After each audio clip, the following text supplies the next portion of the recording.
recognize that regardless of where you fall in the political spectrum, you can say whatever you want to say. Bad ideas should be beaten by better ideas. You shouldn't be out here shooting people. And as long as we can recognize that, irrespective of what you felt about what the man said. Yeah, but but you're missing my point, right? My point is that a group of people did not shoot Charlie Kirk. One guy did. We don't know that, Daryl. Hold on. We don't know that. And that's actually what's being investigated as we're speaking, as to whether this was a whole group that had noticed and what the involvement was of the group he was in that channel with. We really don't know. And you don't know if there's accessories before the fact, accessories after the fact. You just don't know everyone that's implicated in it. Hold on. I just want to say one thing, Daryl. Go ahead, Scott. For the record, Charlie Kirk also said about someone who was assassinated, he was awful, not a good person. That person was Martin Luther King Jr. He said that December 2023 at an event hosted by Turning Point's political rally. So it said King, who was assassinated, was awful and not a good person. So, he said that about people that were assassinated. My thing is I'm trying to use very specific words, right? I'm not talking about, a group of people who conspired. And I'm saying one bullet, as far as we know right now, one bullet killed Charlie Kirk, and that one bullet was fired by one person, unless there were 15 hands on the rifle. So one person who we seem to believe is in custody is the one who fired the bullet that killed Charlie. It does not mean that to the people who Kirk may have offended or insulted or, made disparaging comments about, you can't tell people how to feel. Like if you had a neighbor, right? If you had a neighbor who always made noise or who just would tell you that, come out of the house and piss on your lawn and turn your lawn yellow, and something happens to your neighbor, you don't want that to happen to your neighbor. But let's admit that human beings are human beings, and human beings dislike other human beings. It's not fair. This is just me. It's not fair to tell people what to think and feel, and just start taking stuff off the internet, because that is how conspiracies come to be. All of these sites that are now scrubbing all these really nasty things that Charlie Kirk has said are being scrubbed from the internet. And I would personally like to know why. And I will say again, like I've said, hold on, for the past 2 days, before June, I had never heard of this guy. I had never even heard of him. I've got no dog in this race. It's funny what is happening. And what is happening is only going to lead to more anger on both sides. That's just my opinion. I think Beaver came up, wanted to speak. Beaver, do you want to say something? I'm wondering these nasty things. I don't have any problem with what he said about the pilot thing. If he's talking about the context of DEI, and if those programs were pushing people, I think it was all based on that presumption, like that hypothetical. If they're pushing people through that aren't qualified, and if I see a black pilot, I'm gonna wonder. That's a natural human thing to question. But not everyone agrees, that Beaver, with the assumption that means the standard was lowered. I guess you also you have a flaw in your logic. No. If it's based on that there are black pilots, not only in commercial airlines, but there are black pilots in the military. Correct. Black people fly all the time. So when you say it's a natural human thing to wonder if a black pilot... No, you're misunderstanding that. That's all I'm not really telling you what... Can you let him just finish for a second and then jump in? No, I think Kirk was saying if the standards are lowered based on DEI, then people will wonder, is this person qualified to fly me right now? And that in itself is a natural human thing to wonder. So I think things are being twisted, what he said. I think people are hearing words and raises and then automatically saying, guy was a racist, he was a horrible person. But from everything that I've seen, all accounts are that he was a pretty good guy.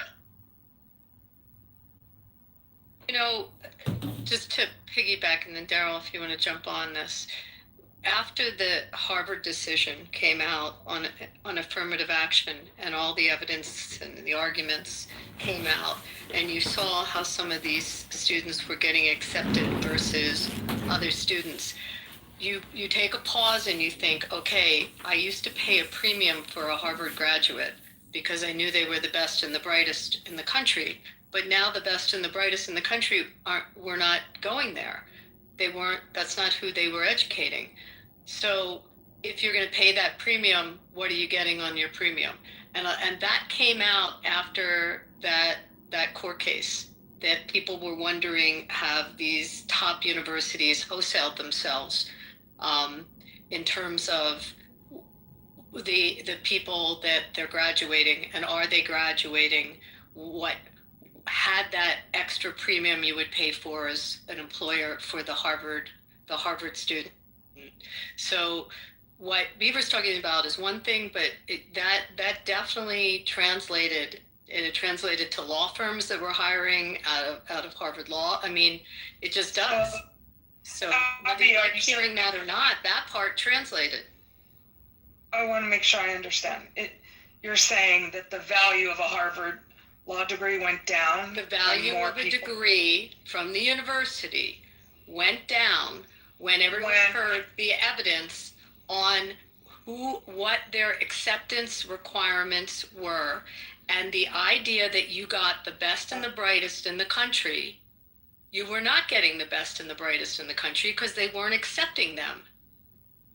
And that came out, if you followed that case and you followed the evidence that supported and why they won, you could see, and you could see what came out statistically and what they showed evidentially as they were arguing that case. That's why would I pay an extra $100,000 a year in salary to what I think I'm getting the top in the country, and they weren't educating the top in the country. They wouldn't accept them. Okay, I got it. Well, I just wanted to like it or not, Jane, I'm not liking it or not. I want to understand what you were saying. Thank you. Well, That's it. I'm hearing a bunch of ifs. You know, Beaver just said 3 ifs, right? Like, if it's based on DEI. Beaver, do you have any actual information on the pilot training programs for any major airline? No, but that's not necessary if you're just. Okay, no, hold on. So what you did was you went from a three if statement to a then statement, right? So it's like, and yet it's not based on anything, but you said people sewing words together, right? These are not people sewing words together. These are things that he said.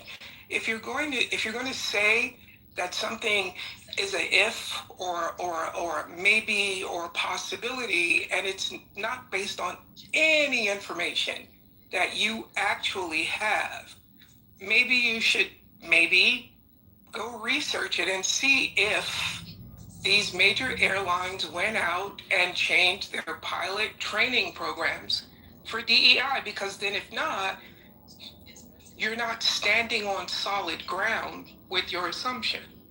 That's all I'm saying. No, listen to what I said.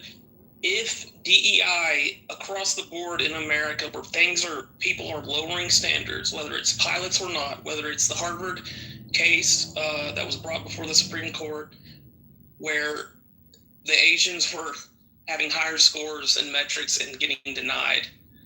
So the broader conversation in America, if these things are happening, okay, if it happens, if people throw out pilot a lot, okay, if people are being pushed through, I'm not saying they are or not.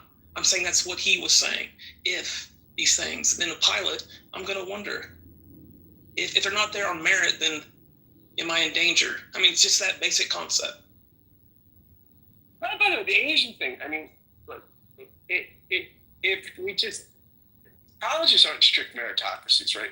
People without the highest GPAs get in all the time because they're in marching band, because they can play football, because if we just went by grades, there would be no boys on campus, and girls that are heterosexual would have no one to date. There's DEIs for boys all the time because women want somebody to fuck that are straight. There's all kinds of stuff that colleges do, right, among qualified applicants to sort of make sure that the community is reflective of a certain kind of social environment. And it's interesting. I looked this up today for another conversation, but on the whole, college admission standards have gone down in the past 12 or 13 years for colleges in general. Elite colleges have gone up. Like Brown has gotten twice as selective over the past 10 years. And the Harvard admission rate is 3.8%. Okay, 3.8%. That's tougher. When I got into my doctorate program, PTS was one of the more competitive grad programs in the field. And they accepted 10%. 10% of the applicants got accepted into the program, 20 people a year.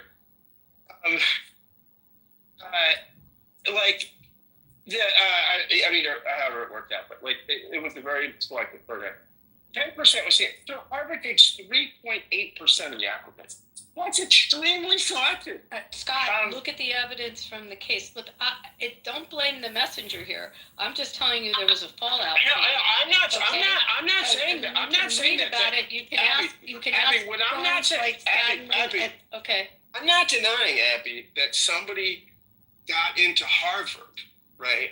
That if they admitted 2,000 students, that they did not admit the 2,000 best objective test scores and grades. I would completely acknowledge that. So would Harvard.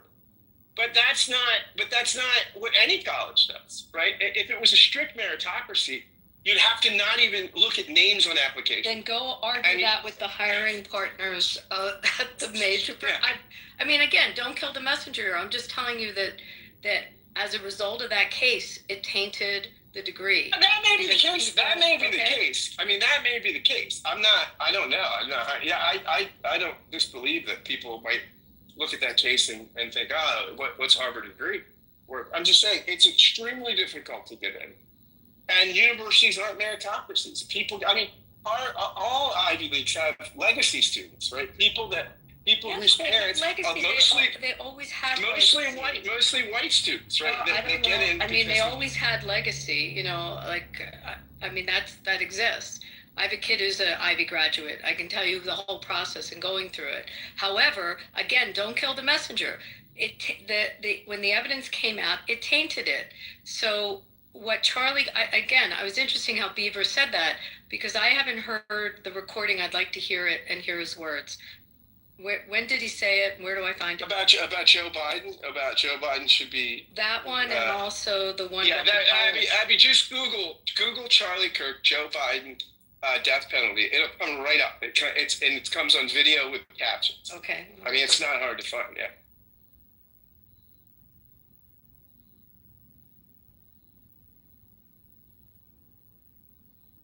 Anyway, Daryl, I understand what you're saying. And it's not that people have to like the message. Again, I think the message is the outrage of assassination, and that's got to be the message from both sides, constantly and driven home. If I can just address. Go ahead, Arthur. Beaver, really quickly, just about the pilots and the DEI. That's DEI is lower the standard, expanding this who's getting interviewed. Simply, that's all it is. DEI is not lowering the standard. It's just making sure that more people get interviewed for the job in that land. Let's examine that from a critical thinking point of view really quickly, if I may. So you're saying that DEI only has to do with interviews and has nothing whatsoever to do with hiring. Is that what you're saying? Yes. Okay. Hold on. No. Wait a minute, please. Hello. I'll give you a chance to respond. Do you have any evidence that says DEI only applies to interviews and does not apply to hiring? What evidence do you have, if any? Well, how do you separate the two? No. Sir.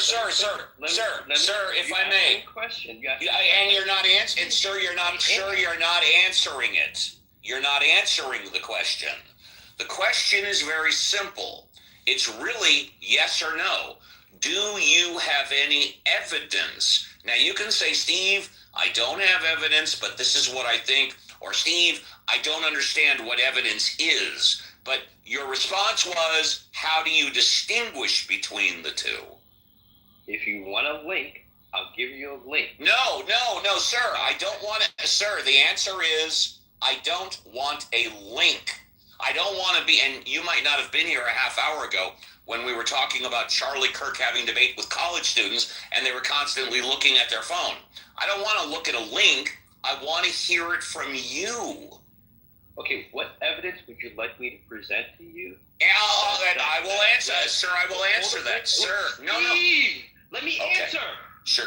Steve, all I'm saying is, if yes, I can present evidence, I could say these things, but that's just me saying it. It's not bringing facts to the table. But I can say yes, and then you can just accept that. Yes. I'll rephrase my question. Can you bring any evidence to the table? No. Can you bring any evidence to the table that says that DEI only applies to interviews and does not apply to hiring? Yes. How would you like me to present that evidence to you, Steve? English. Let's hear it. Give me your studies. Give me your studies. Give me your statistics. Give me your sites. Let's hear it. So you want the websites? You want the papers? How would you like me to get that? Want to email it to you? He wants you in a conversation to be able to quote the source. Quote the source. Thank you. Quote the source. That's what I want. Quote the source. Okay, Can you? Yeah. Go ahead. Yeah. So what I'm going to do is I'm going to get the actual source so I can quote it to you, because I don't have it memorized, Steve. It's not how I operate. So I'm going to get the information. I'll come back in a moment and I'll present you the source. That sounds great. Take your time, and what I want you to do is, someone is speaking, wait till they finish, and then say, Steve, I've got my sources. I want to tell them to you now, and we'll go ahead and we'll put you right to the front. You got it. I've been Googling. Can someone help me with this? I cannot find that clip. Well, I found a description of what DEI. No, the clip about Joe Biden. I can't find it anywhere. Sorry. It just. Norm, you missed it. She was at. Somebody spoke about 5-10 minutes ago about Charlie Clerk saying that Joe Biden. I forgot. Something horrific. Daryl, were you the one that had it? The quote? Yeah, I'm doing something right now. I'll come back in a second. Okay, and then if you could give it to me, I can find it. I read you what ChatGPT tells us the DEI's hiring requirements are. No, well, you can, Norm, if you want, but what I was asking, Arthur came up and made a point that DEI only applies to interviews. It has nothing whatsoever to do with hiring.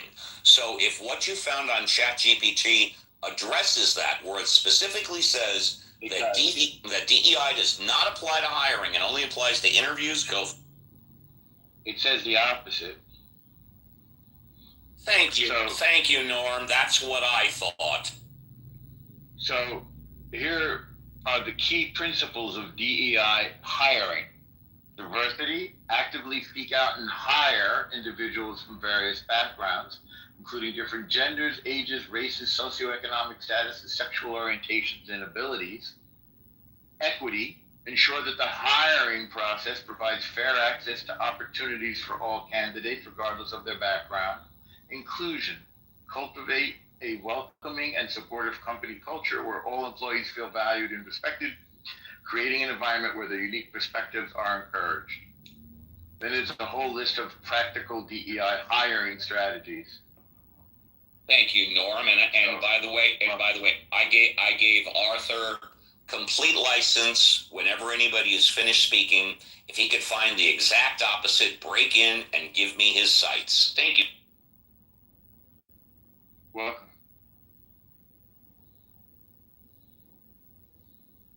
Then there's constant checking of, hang on, this constant, I want to use their words, constantly analyzing DEI metrics to drive improvement. Thank you. And by the way, all of the critical thinkers out there will notice I never said word one about whether or not I'm in favor or against DEI. The only thing I've said was it absolutely applies to hiring and does not only apply to interviewing. That's all I said.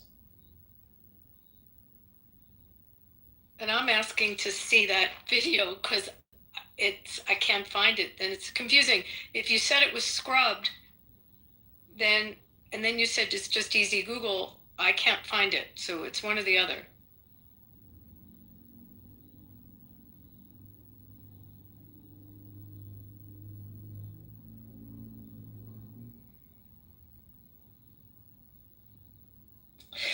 Well, I just came up. I'm getting ready for something, so I can't be in here long. But something became very clear to me as I was listening to this conversation, right? And it's that we all may have different ideas about what constitutes a racist statement.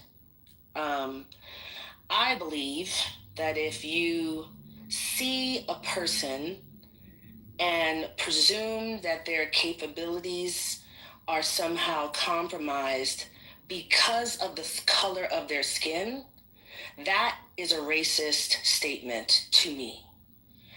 And it's possible that the reason that we're not finding common ground is because we have different definitions of the term racist.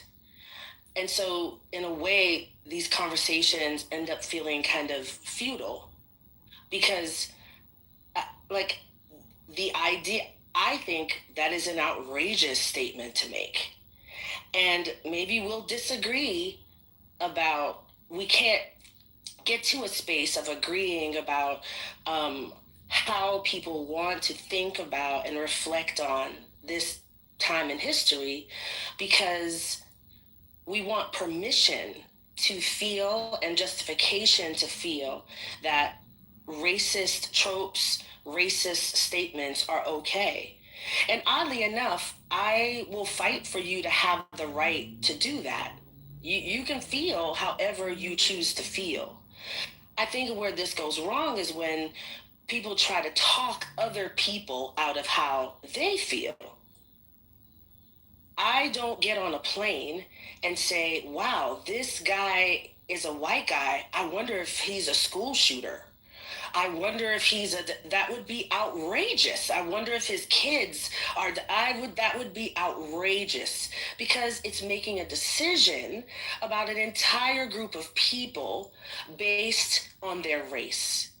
Now that may not matter to you. That may not offend you. You may not be disturbed by that. You may not agree that that is a racist statement. So can we just agree to disagree? This thing that we're doing of like this cleansing, this redaction it's bizarre. Just say it with your whole chest. Just say it with your whole chest. Just do it and be out and proud and loud and just stand by it. I will say it. If it wasn't Nigga, so... I will say it, nigga. I will say it, nigga. There we go. Nigga. Thank you Nigga. so much. You proved my point. That's exactly that's where we are. Like if that's how you feel, if that's what you think, just own that. Harvard has 40% legacy admission. 40% legacy and athletes. Are you kidding me? That means, like, we look at Yale, you think George Bush, you think, I could go down a whole list of people who are not mental geniuses. But we don't have any problem with those admissions. Go argue that. We're going to sit here. Partners The answer confirmed was Denise. yes. I just said, don't kill the messenger here. I'm just telling you the fallout. Abby, you said, when I heard you what you said.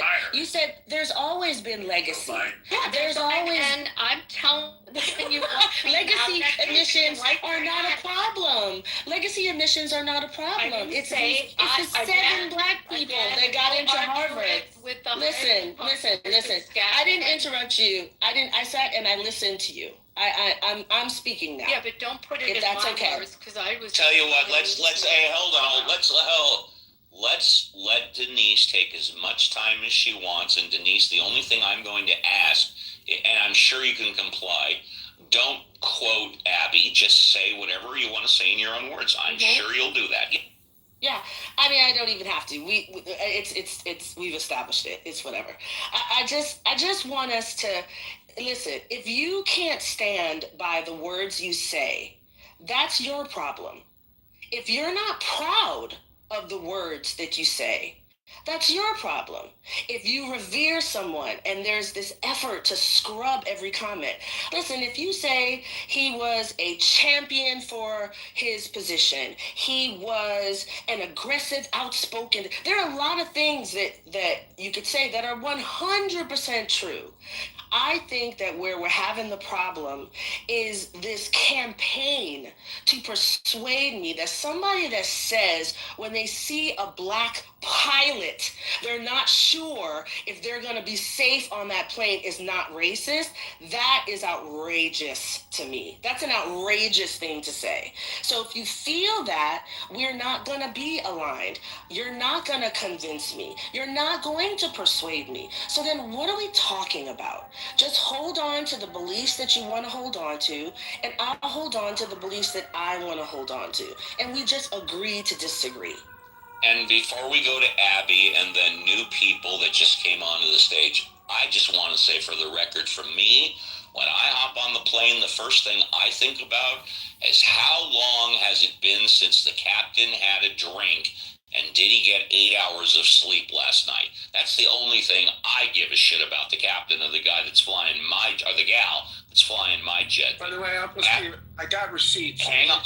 In the Oh chat, yeah, okay, Image, go ahead. Go ahead, in the chat is the No, please tell me, please. My eyesight sucks. Please tell me. Okay, so I just posted a link to the video. I don't care about the link. Just tell me what it says. July 2023, where Charlie Kirk calls on his podcast for Joe Biden to be. This is Reverend Scott. I'm sorry, Reverend.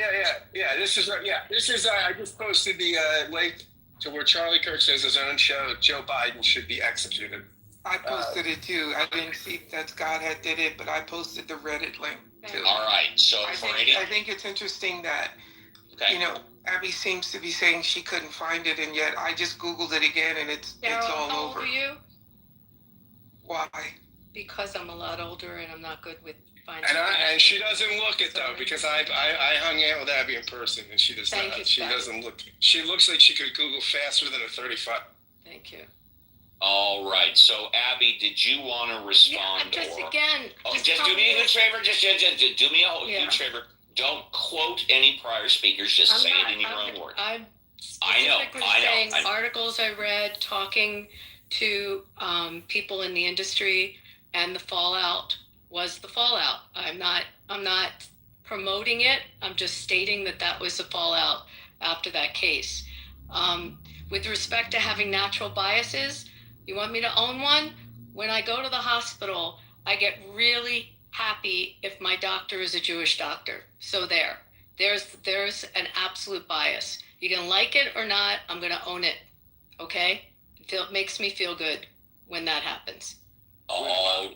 When Ronald Reagan was shot, he asked the doctor before he put him under anesthesia if he was a Republican. Right. I mean, we all have our. So I never asked what the political party is of my doctor, but I definitely have a comfort if that's the case. So You know what? You know what I ask when I see a surgical doctor? How many times before have you performed this procedure? That's what I ask. But nevertheless, Necro, have you spoken yet? JCS, have you spoken yet? No, I haven't. And okay, JCS, you're before him. Did you speak or did you want to? I'm not done. One last thing, and the reason is because go we ahead, know Abby. what their mothers put them through. Thank you. You're welcome. Sorry. That's okay. Okay, JCS and then Necro, I think, is the order, I think.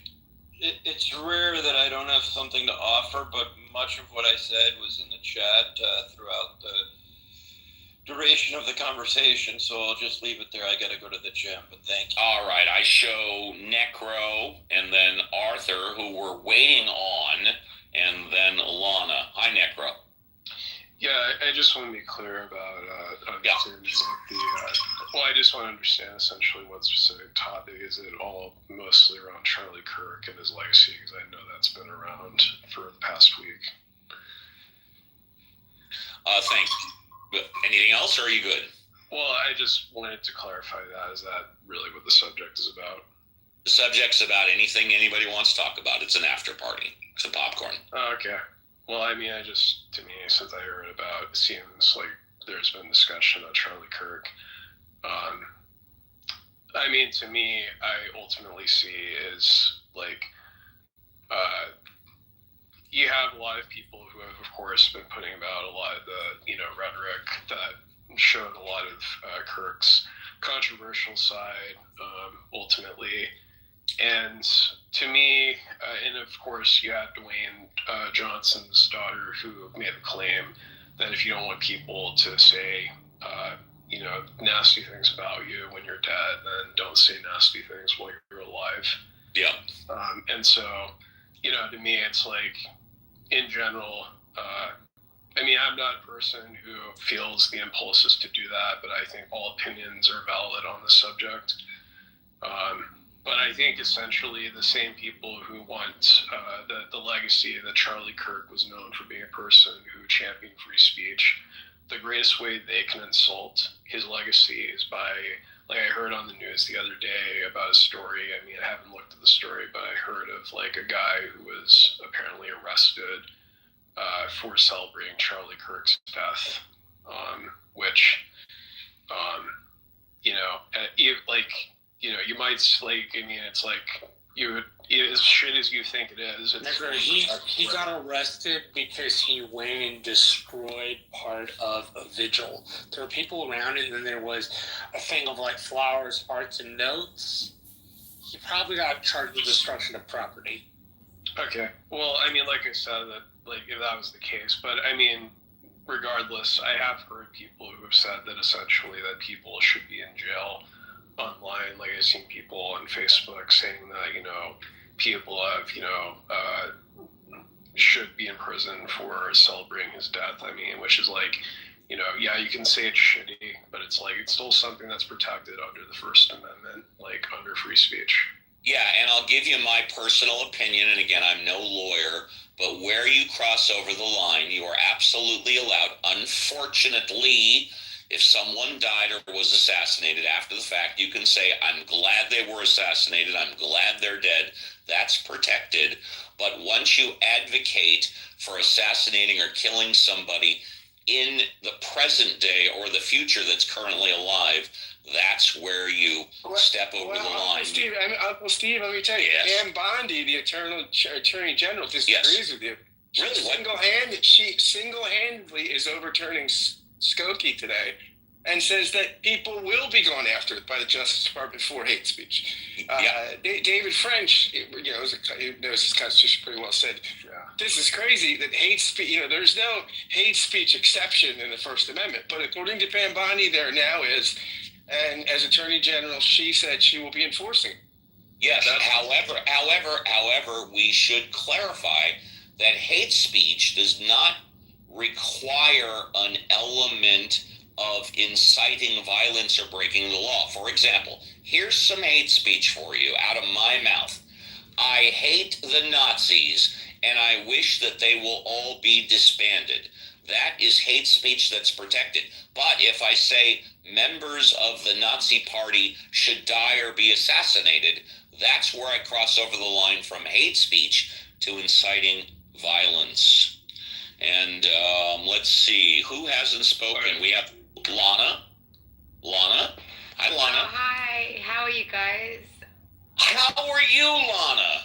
I'm good. I'm from London. Great, I'm from Los Angeles.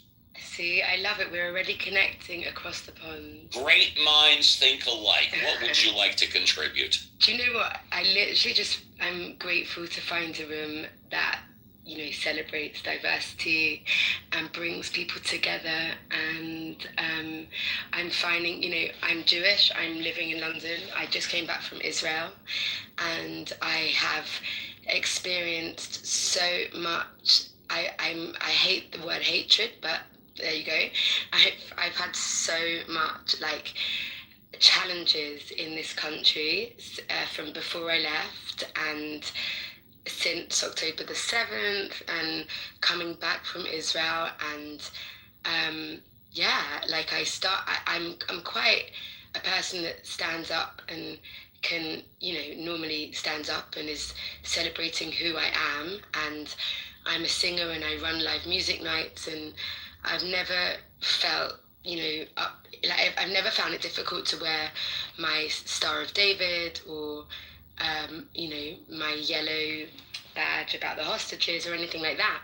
But actually, in the most recent times, I have found myself hesitate to say that I was in Israel, or, and it's sad, and it's just felt like I'm just happy to be in a place that we can all be who we are and celebrate who we are and feel okay with it, because in the other rooms on not Facebook, Clubhouse, yeah, I have felt like I have stood up and said who I am and who I think, but I've had so much hate thrown at me. So yeah, just nice to be here, but I didn't really catch exactly what the conversation was yet, so I'm just going to sit back and listen for a bit. That's okay. And before we move on, thank you very much. And yes, when I hold, I encourage opinions from all sides of the coin, as long as you're respectful.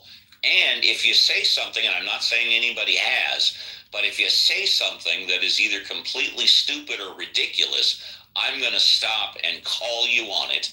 And by the way, last, most people do not hate me. Most people think I'm pretty reasonable. They like being in my rooms, with the exception of the Talking Apes. That's a group of people that absolutely hate me. But that being said, let's go to Susanna. Hi, Susanna.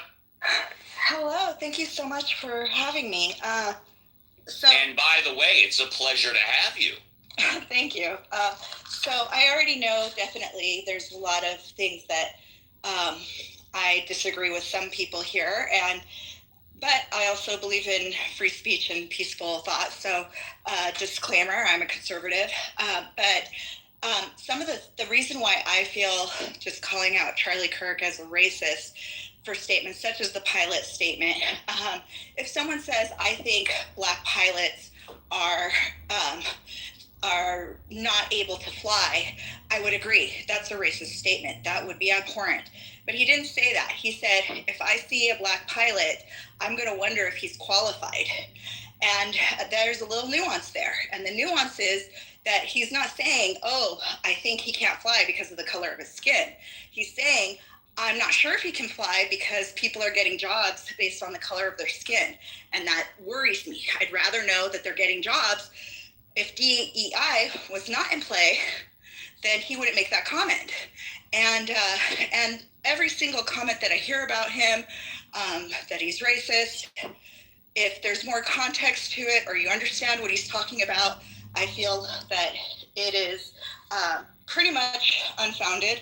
And I can see this because his best friend was Candace Owens. And then I also hear a lot of people go, oh, well, if you have a black friend, that doesn't mean you're not racist. And it's just kind of like, if somebody accuses you of something as heinous as racism or being a Nazi, then there's no way out of it. Because you're like, oh, just because they do that good thing doesn't mean that they don't. Well, yeah, actually it does, especially when you don't have concrete evidence to show otherwise. But not only was he best friends with Candace Owens, he had her in prominent positions. They worked together, they traveled together, and it wasn't as if he had some sexual kink. They were friends. They were like brother and sister. Sure you're not thinking of Ben Shapiro? Ben Shapiro, she used to work for Ben Shapiro. She didn't work for Charlie Kirk. Well, you that's true too. Before Ben Shapiro, She doesn't worked know with any real Charlie facts. Kirk. She's just here to express her feelings. But that's not true. Both things can be true, buddy. Because one is true doesn't mean that the other is not. So it is a fact.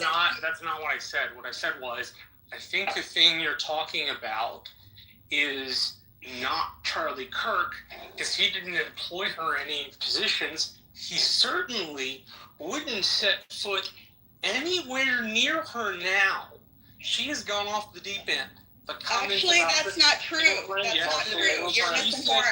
She said Dr. Mengele. Okay, so all right, hold on. Everybody stop. Susanna, why don't you do us a favor? Because I would love to learn. Why don't you take a couple of minutes if you're near a computer and get some facts about him employing her? Because well, let me just interject really quick. I didn't say employ. I said worked with. Okay, worked with. Okay. And yes, I can do that super fast. No. There's a huge difference between working with and employ. Look, I work with Marshall on Clubhouse, but I've never employed him, and he's never employed me. So you're right, there is a difference. Yeah. And they were best friends, and they traveled together. And he wouldn't do certain I do want to mention this particular statement. Sure. She is noted, Owens, for saying Dr. Mengele's experiments are weird propaganda. She's also questioned the number of people that died in the Holocaust. Mm-hmm. The woman has jumped off the deep end. Fair enough. You don't say that. You don't align yourself with a white supremacist like Nick Fuentes by saying shit like that. And I don't know that she's aligned with Nick Fuentes. And expect everybody to take you as middle of the road in the Republican Party. I don't know that she's aligned with Nick Fuentes. It also should be stated that if someone says, if I see a black pilot, I'm going to wonder if they're fit. It's an incredibly bigoted statement. It doesn't matter that he might have influenced other things. That's super fucked up to say because of somebody's skin color, you're going to wonder if they're fucking qualified for a job. But that's not why. That's not why. I was saying that. That's what I was saying, the nuance. That is, he said, I am on the Republican side. I think Charlie Kirk did an immense amount of good. But we're not going to play this game where Charlie Kirk says stuff like that, and we're going to try and reframe it since his death. No, he said it. I'm not trying to reframe it. I'd like to. You're wrong. I'm not trying to reframe it. And it is what it is. He said it. You're wondering about the because and also I wasn't done. Candace's first time pilot. And your rationale is some. You're interrupting me, and you're talking over me. You interrupted me the first time around. Yes, so I'm a moderator. He's a moderator. So in response to the claim of the DEI speculation, right? Do we actually think that jobs that require an education, a qualification, and passing tests, that people get hired through the DEI system? However, that may be the case. They still need to be qualified to be a pilot, to be a doctor, to be an air traffic controller, right? So DEI might be a part of it. However, they still need to be qualified. Would you guys? However, JCC, you may have missed the conversation between me and Arthur about 10 minutes ago. Did you hear it? No, I didn't hear that. Okay, let me just bring you up to speed because Arthur's been noticeably quiet since then. Arthur, I see you unmuting, so maybe you can. I'm here. Yeah. Okay, let me just bring JCC up to speed. Arthur said that DEI only applies to interviewing and not to hiring. I vehemently disagreed. Norm then brought up the facts word for word. However, not only does DEI apply to hiring as well as interviews, but it applies specifically to hiring. But Arthur, you came off, so do you have anything that backs up what you're saying, that DEI only applies to interviews and has nothing to do? So, one of the things, Steve, is where it initially started, is that interviewing leads to hiring. So I was trying to say this, is that they're linked together, because you don't do one without the other, right? I'm not ignorant enough to understand that they don't coincide with each other. One of the things I was trying to actually get out in the beginning. They do work with each other, so I am in agreement with you that it's not what I was trying to actually, the nuance I was trying to say is that you are not required to hire someone because they are diverse. Are you saying now that DEI applies to both interviews and hiring? It is part of the equation. Yes. Fair enough. You know what? I agree with you. There you go. Simple. We agree. We agree. Let's. Thank you. Appreciate that. Let's go on to Taro. Hi, Taro. Hi. Hi. So I think if we actually do take more of like a critical lens to what's happening, should be able to see that like the Kirk situation has been misrepresented in media. We know that he used to distribute a hit list when it came to Black and brown professors at various. Wait a minute. Whoa. I don't know that. Do you have a copy of that hit list? Yes, I do. 1 second. Please tell us who's on it. Generated Please. by Turning Point? No. I don't care who it's generated. But I'm sorry. I'm someone else. No. The hit list that you're talking about. Do you have it? Something to show that it was generated by Turning Point?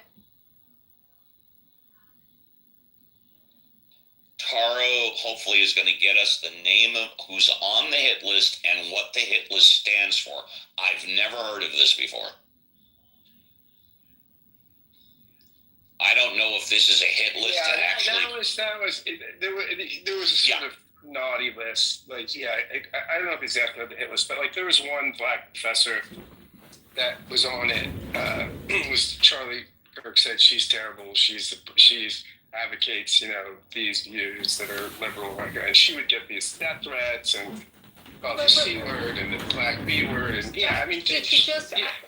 again, everything's in context. ADL has a list of bad people that are anti-Semites. Okay. So can you put things in context? Yeah. And I don't know that Charlie Kirk said she should be, attacked or anything, but she got death threats. She got terrible things. Did he call for her to get death threats? I don't think he called for her to get death threats. No. I do not think he did that. No. It's just he just threw her on a watch list. Okay, so the watch list has terrorized legions. Yeah, it's terrorized legions of professors across the country, women, Black faculty, queer scholars, basically anyone who challenged white supremacy, gun culture, or Christian nationalism suddenly found themselves targets of coordinated abuse. Some of these death threats, some of these people received death threats, some had their jobs threatened, some left academia entirely, others had I know somebody personally who had their office ransacked, and a lot of them. Who was organizing these ransacks and these death threats? Are you saying that his organization? No, she's not. She's not saying. No. She used the term organized. No. I heard what she said, but let me see if I can put this in the right context. Taro, and again, this is the first time. Taro, are you saying this is a list of people that not only are strong influencers, but vehemently disagree with Kirk's position, and he's basically letting his followers know these are people that are speaking up against us? But Kirk did not say to go and ransack their offices. He said, you got to watch for these people because they disagree with our position. Or am I totally off base? You're a little bit off base, but okay. you're kind of there almost. Okay, so like I don't know how much everyone's like age kind of like affects their ability to like, or their exposure, I guess, not ability, exposure to understanding the Groyper movement or the Nazi movement and other white supremacist gangs. How they have been. Some of us do it for a living. We track it for a living. Fantastic. Okay. So you would know that if you are looking into some of the places where Charlie Kirk would actually post in 4chan networks, etc., we know that he would put up a watch list. Wait, say that again, what you just said? Abby, a watch list is Prior what she to said. that, she said pose?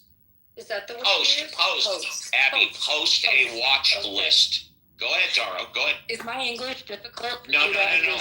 Taro, you're doing great. Taro, you're doing great. I was afraid that maybe my English was a little bit. Your English is perfect. Please continue. Maybe I should slow it down a little bit. Yeah, go ahead. Okay, I'm going to try and speak as slowly and comprehensively as possible. What would you like me to speak on? Well, I'd like you to speak on anything that you would like to, unless you're finished for now.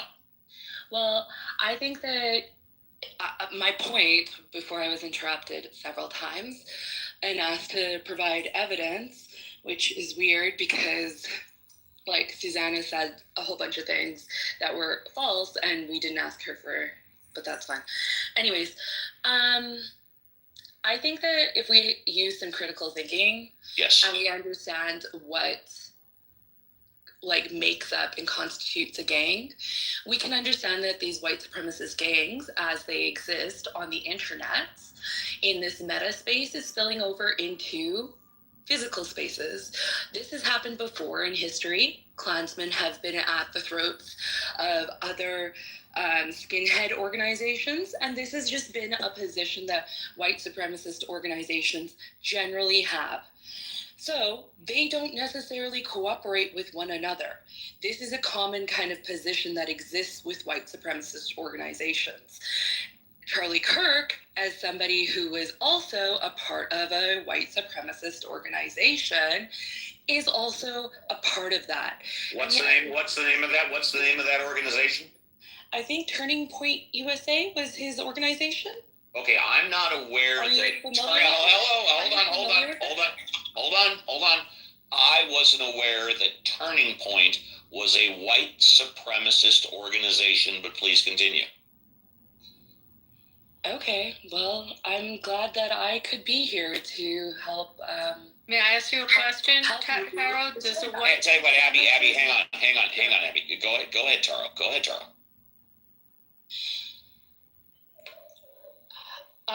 Yeah, so I think if we understand like the position that Americans have around gang violence, we should also understand that this is not a political thing, because Americans don't believe that, like, we as like critical theorists would believe that gangs are very much a part of the political body as well, but Americans at large do not define gang violence as political violence.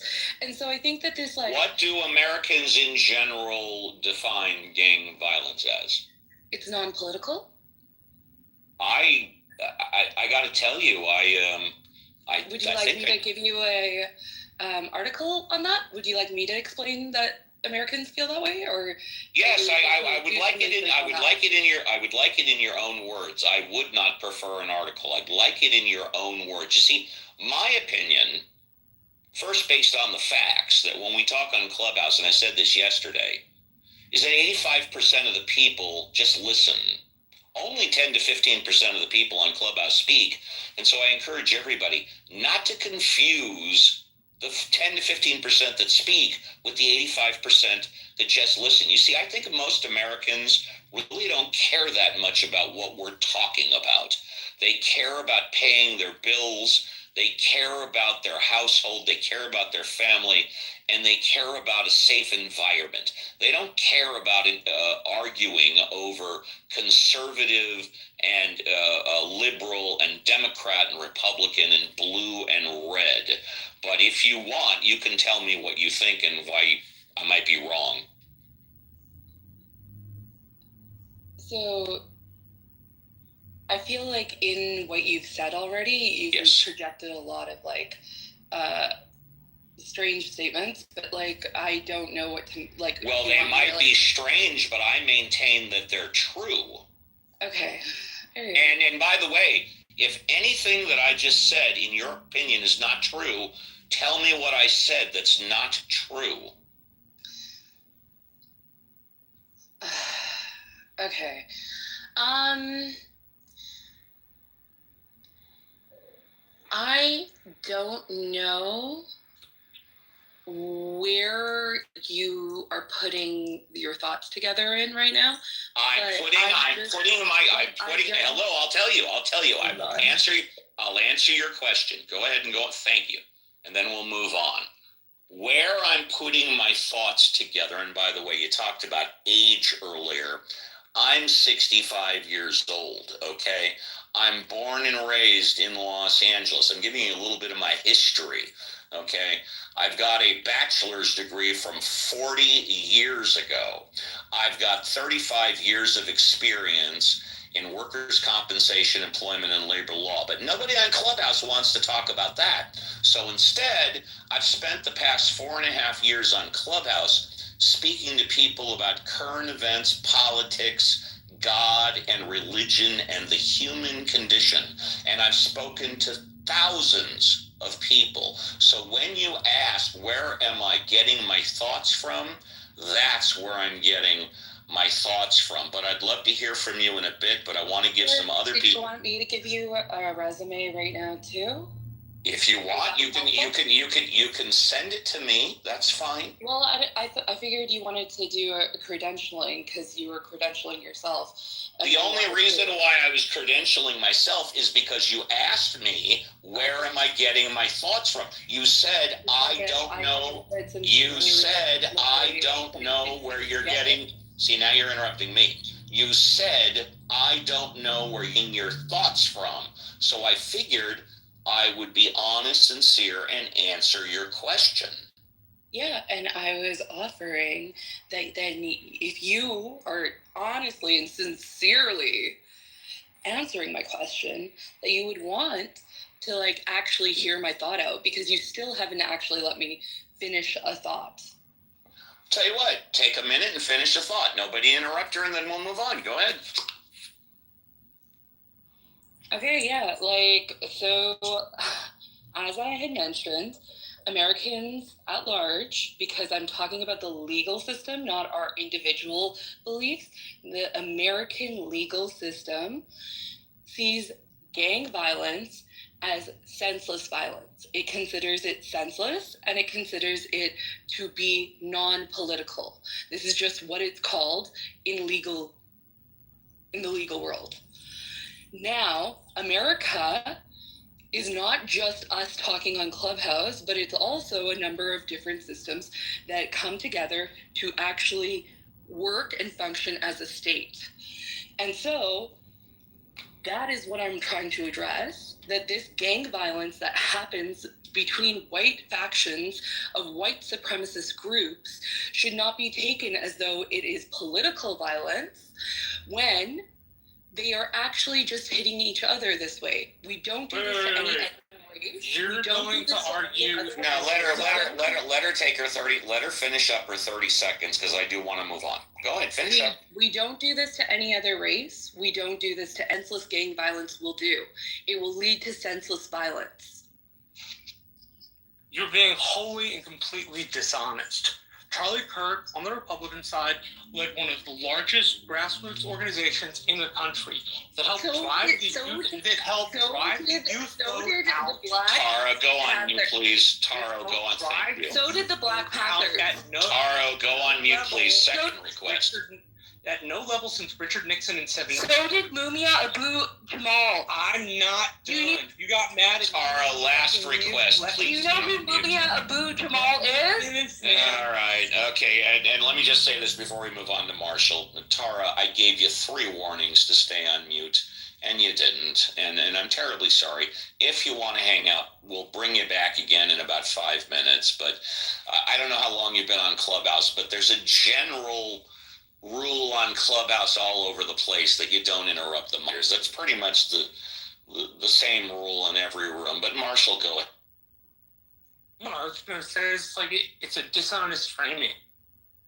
It was clearly done by a guy who, for whatever reason, had animus or dislikes the guy. I don't really care which political party he ascribed to. The party of the shooter is unimportant to me.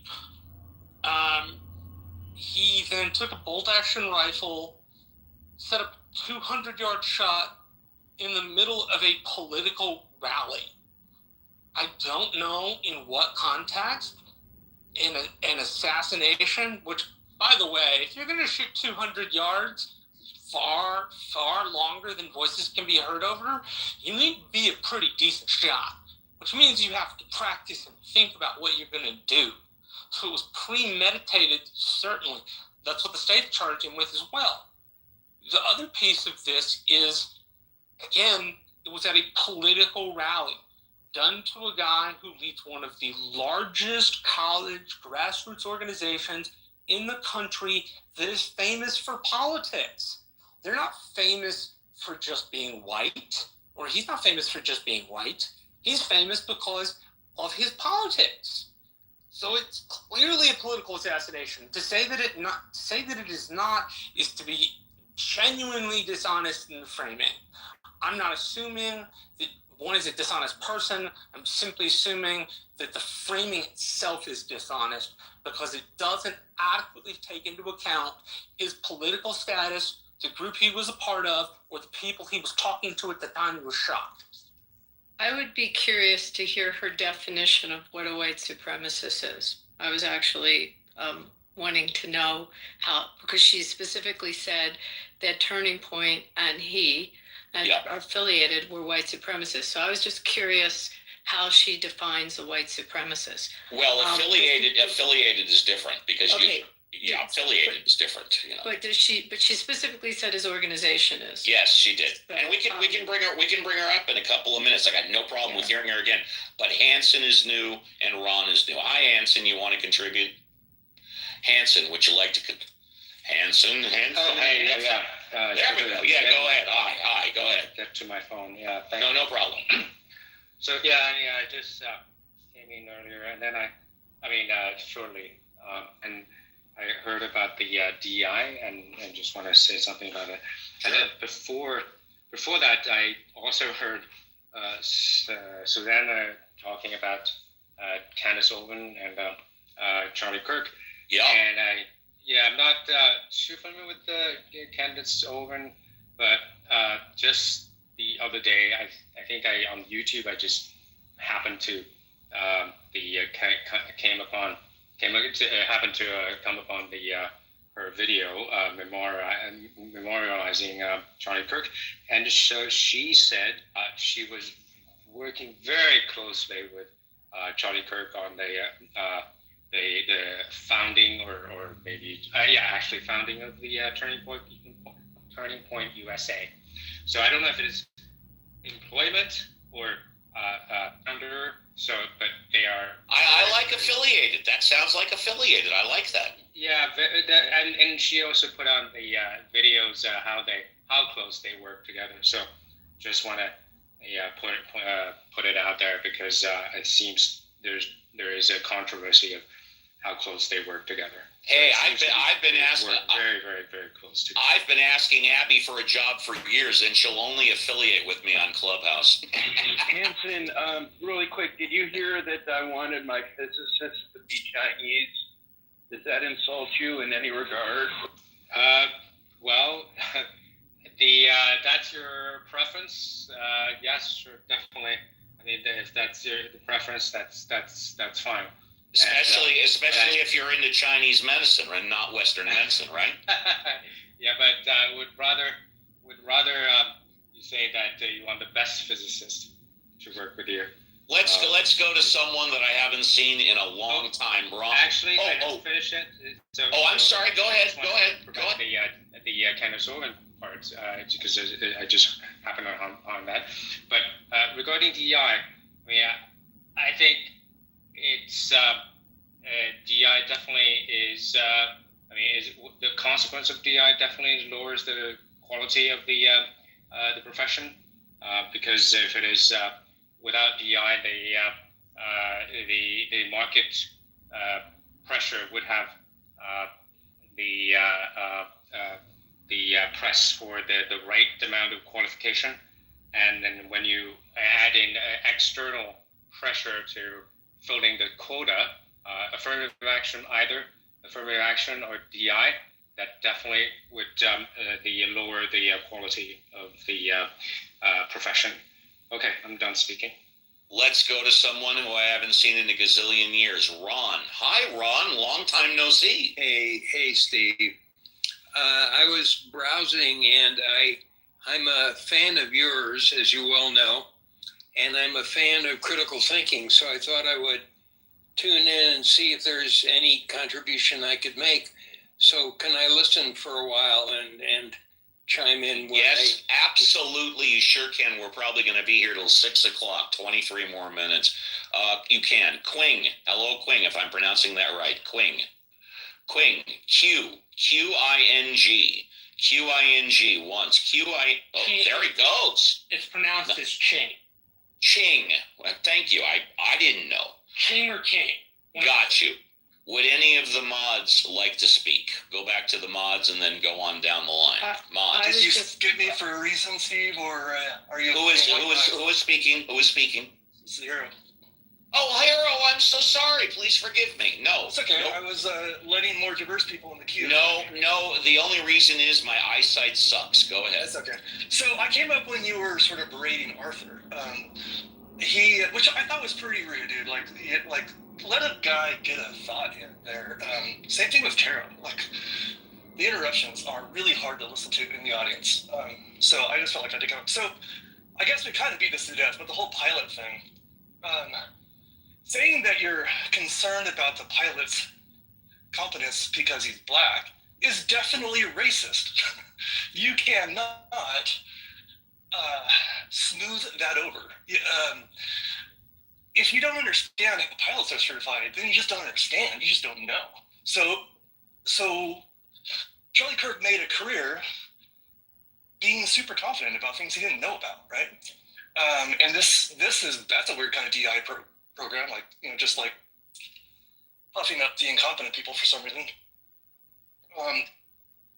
Pilots, just to get to the interview, a pilot has to get their private pilot's license. That requires 40 hours minimum of flying, plus a written test, then a check ride. Then you got to get an instrument rating. That requires even more of that stuff. Another test, another check ride. Then you got to get your commercial license. Once you get to 250 hours, that just lets you get paid. That doesn't let you fly big planes. Then usually people become an instructor. Then maybe they start getting paid a little bit. And then they can get a multi-engine rating, and they can become an instructor on a multi-engine, and they can be an instructor for There are so many fucking steps to go through to become a pilot. Then you got to get to 1,500 hours to get your ATP. Then you can interview. So if an airline has a program to maybe go look for a few extra black guys or some women or some whatever, to get them into the interview, I'm on Arthur's side. Like, get them into the interview, get them into the queue. It is really. So here's the thing: when I see it. And let's face it, we don't see this that often because flying is a pretty freaking white male thing. But if I see a black dude sitting in the captain's seat, my thought is going to be, that guy went through a lot. All the same requirements that the white dude went through, plus a bunch of bullshit cultural shit that guy had to go through. That guy is probably the most qualified pilot you're going to ever fly with. So to assume that because of his skin color, he is less competent is fucking racist. There's no massaging that. Thank you. Hold it. I want to respond. Hold it. I want to respond. I'm say How many times do I have to say it? I just want to say something funny, Steve. Just relax. Go ahead. Say something funny. Did someone say massage? Thank you. Hero, I'm going to vehemently disagree with you on only one thing that you said. Everything else sounded pretty cogent to me. But in my humble opinion, Charlie Kirk spent a lifetime doing exactly what he was excellent at, and that was getting people behind him to vote the way he wanted them to vote. And one clear example, and I'll use an analogy. I'm an old fart. I'm 65. When I went to college in the late 70s and the early 80s, if you were a known Republican, if you were starting a Republican club, you had a sore thumb. You had a red flag. You were an outcast. Over 90-95% of the students that went to my college were liberal Democrats, okay? This is why Charlie Clerk was so good at what he did. He not only got people to like him, he not only knew what he was talking about, but he went to the colleges and recruited people on his side of the fence. He spent a lifetime doing exactly what he was very, very good at. But that's just my opinion. Steve, like I said, he helped turn out the largest youth vote for the Republicans since Richard Nixon's historic landslide in 72. Which, for those who don't know, Richard Nixon is the high water mark for landslide elections. Believe it or not. Steve Wee. Hi, Steve Wee. Can I, when you time slot allows, can I? Is that Hanson? Yes. Why don't you go after Steve Wee? Steve Wee. Hello, Steve Wee. Hey, man. How's it going? I'm just getting people attacking me left and right, but you know what? I fucking love it. Well, the pinata is on, huh? There you go. The pendulum swings both ways, baby. Well, I kind of dipped out for a while, so I maybe I need to listen a little more to see what the flavor of the room is. Hey, Jordan, how's it going, buddy? You got it. Let's go to Hanson, and then we'll go back to Taro, because I know she's been waiting patiently. Hanson. Yes, thank you. Just say that saying the DI candidate maybe low qualified less is racism, then I would say that DI and affirmative action are racist policy in the first place. It's a systematic racist policy because it put the skin color as a qualification, the standard. So that is based on race. So that is obviously a systematic racist policy. So the Supreme Court agreed with you clearly in the Harvard, North Carolina cases. Yeah, exactly. And also one other thing I wanted to add on those cases that I got also attacked for, just trying to state what changed in the law. When Justice O'Connor wrote her famous opinion on it, and affirmative action got established, and we come out of the Michigan case and moved forward as a nation, it had a shelf life. She specifically, in her opinion, it was a 25-year shelf life, and felt that within the 25 years, the country could adjust itself. And when the Harvard decision came out, where the Asian community had suffered damages and had suffered quite a bit as a result of that policy, more than any other, I could say that Jewish community also, the numbers went down substantially at those schools, but the Asian community more than any, it was time for the expiration. And that also came into play as the Supreme Court made that decision.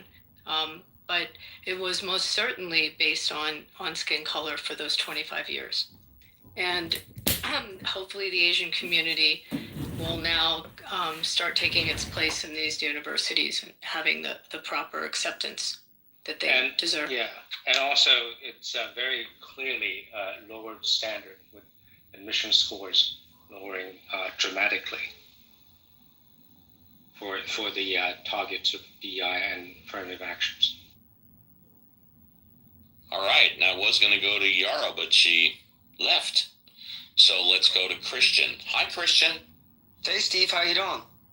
Oh, just getting attacked from all sides, but that's okay.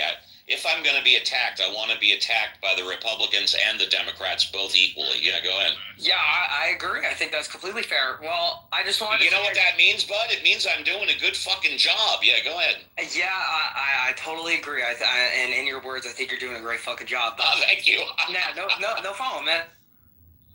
Did you want to say anything else, or just talk about me for a minute? Oh, yeah, spectacular. Yeah, for sure.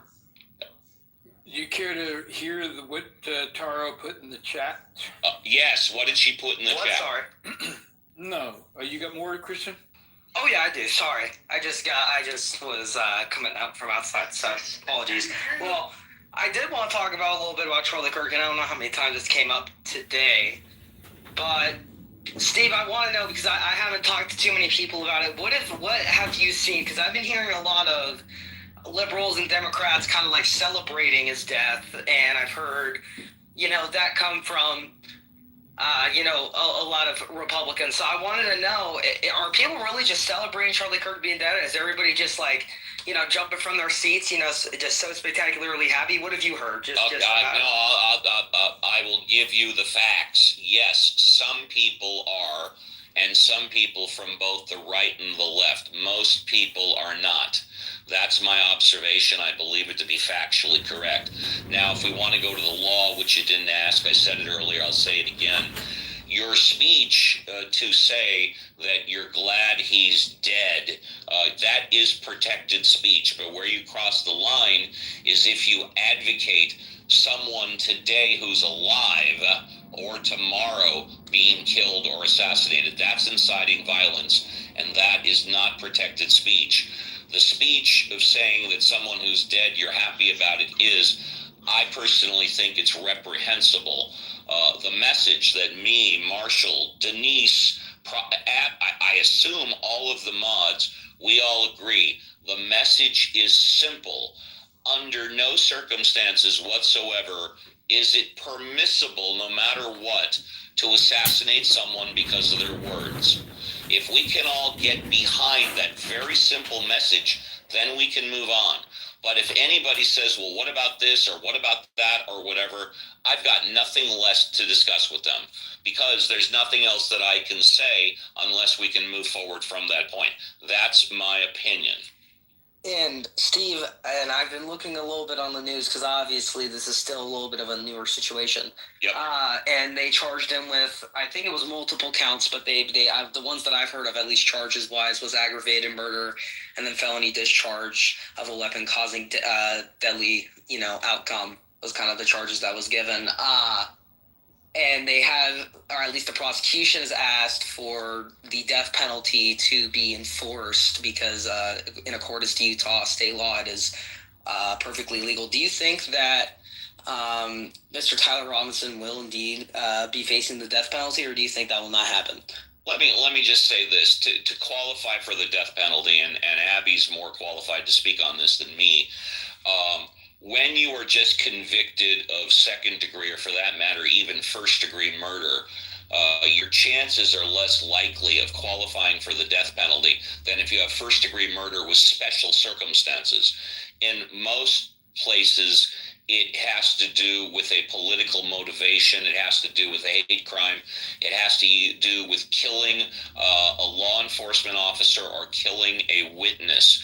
Those all can fall under the first degree murder with special circumstances. And of course, a lot of states don't have the capital punishment, but the ones that do definitely, I believe, first require special circumstances on top of the first degree murder. That's why it's so important that they got those added. That's my take.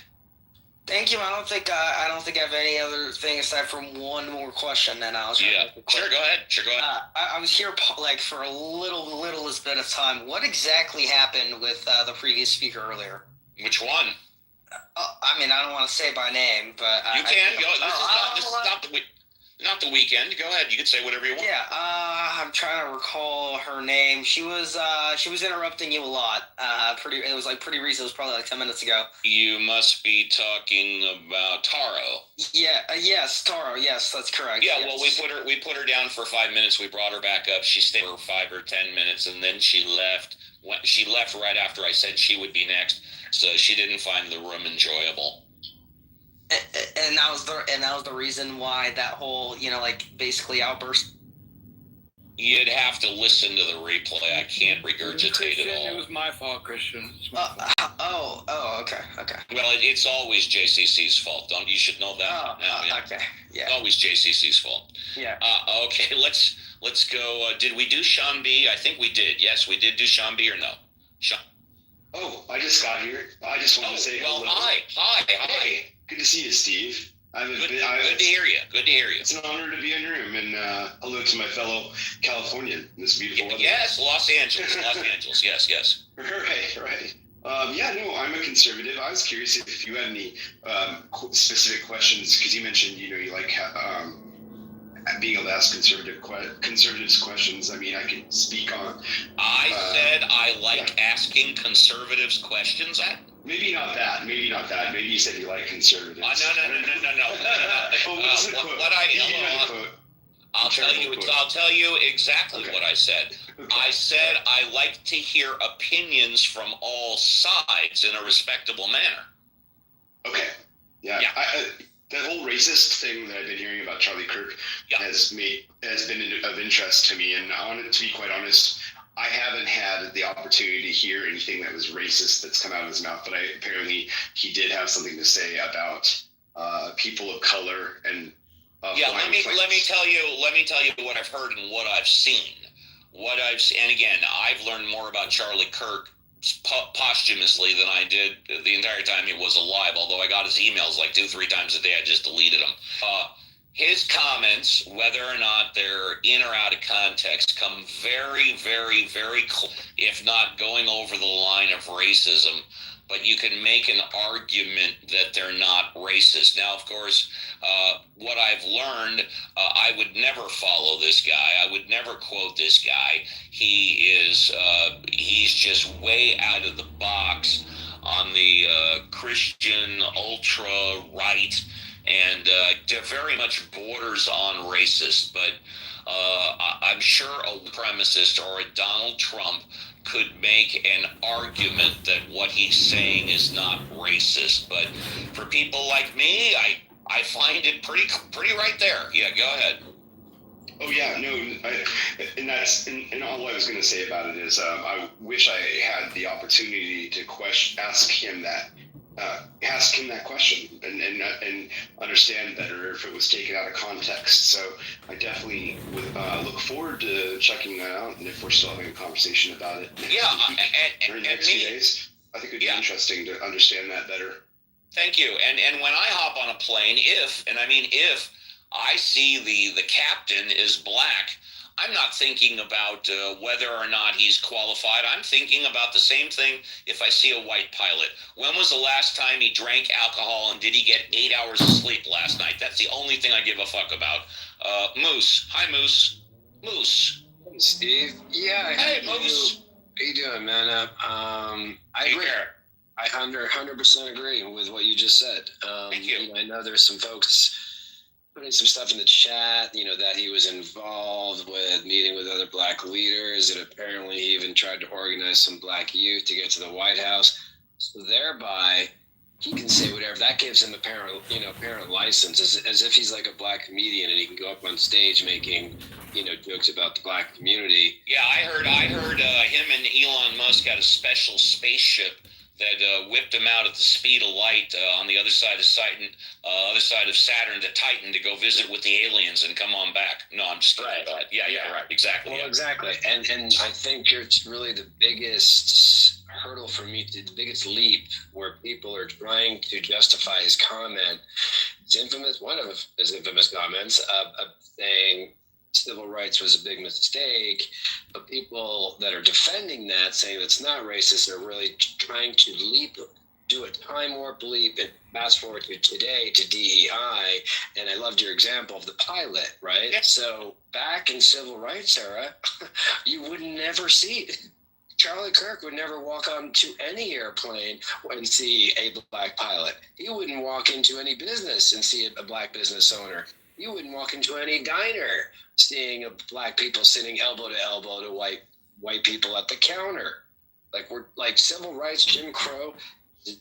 Like, no, no, that's no. I think that's absolutely insulting to all the folks that had to experience those atrocities during civil rights and Jim Crow era.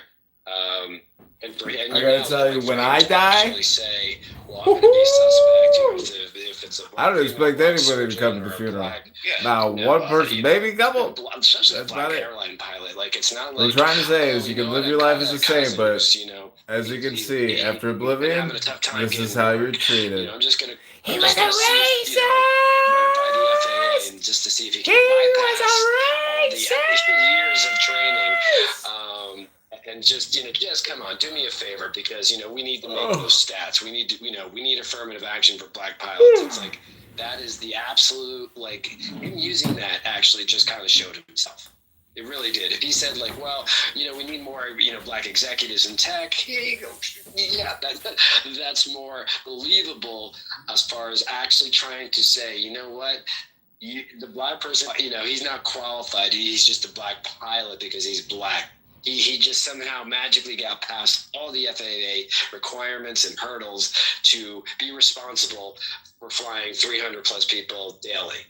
It's so I appreciate you saying that, Steve. And it's to be clear, yes, I'm obviously on the left, but that said, I am vehemently against the bullet. That's not the answer. That's not the answer. And I don't care if the shooter was on the left or on the right. I'm 100% against killing someone for using free speech. But that said, I do have respect and empathy for the black community who are not shedding a single tear. Thanks, Steve. Absolutely. And before we move on, let me just say this. I don't care what the color of your skin is. I don't care if you're a man or a woman. I don't care what age you are, 18 or over. I don't care your religion.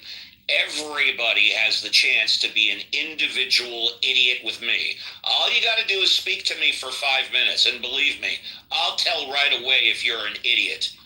Beaver. Hi, Beaver. Hi, Beaver. Beaver once. Beaver, don't trip over running to the phone. Beaver once, Beaver twice. Beaver 3 times. What a shame. Ron, we're almost at the top of the... Hey, Steve, if it's okay, can I just add, because I feel like I didn't ever get to... Yeah, tell you what, Susanna, hang on. No, we'll go over time for you. Let me go back to Ron first and see if he wanted to speak or if he still wanted to wait. Ron, did you want to speak or did you still want to wait? He probably wants to continue waiting, which is fine. By the way, Susanna, I see you have that party hat. Did you just join Clubhouse within the past week, or were you gone for a while in a new account? No, I'm new. Welcome. Thank you. Just so you don't know, I just started doing these pop-up rooms, critical thinking after party. This is only the second time, but I've been doing the weekend show on Saturday, Ask Uncle Steve with the Mod Squad, and Sunday, Ask the Atheist for like 4 years. So hopefully you'll join us then. But please contribute now. Okay, well, it would be my pleasure. I can see we actually disagree on quite a bit, but I appreciate how you are a moderator. Anyway. You mean you don't think I interrupt too much? You don't think I'm stupid? You don't think I have a low IQ? Imagine that. I've only witnessed you briefly, but no, I do not. But I do feel like I was interrupted before. But anyway, let me just say what I was going to say, continue where I left off. My point was not about where Candace stands and all of that. My point was, I feel that a lot of these things that Charlie Kirk said that are taken as racist are taken out of context. I believe there is a nuance for if it's based on DEI, and I don't think that's the same thing as being quite as much based on skin color. And really, the thing that I was trying to get at was he has done things. He started this thing called the Black Summit, and he's a leadership type program. I'm not exactly sure 100% what it was, but this program for youth, specifically aimed for Black people, Black children, and he's even taken young Black people to the White House so they could tour. He's worked with a lot of Black leaders. A lot of Black leaders are memorializing him, and one among them is Angela Stanton King, who was Martin Luther King Jr.'s niece, and you can find her on Instagram or wherever, and she called Charlie Kirk out for saying things about Martin Luther King Jr., and he did say Martin Jr. was a bad person, but he was feeling, but there's context there too. It wasn't because Martin Luther King Jr. was Black, it's because he felt that he had some Marxist ideas, and so Angela Stanton King called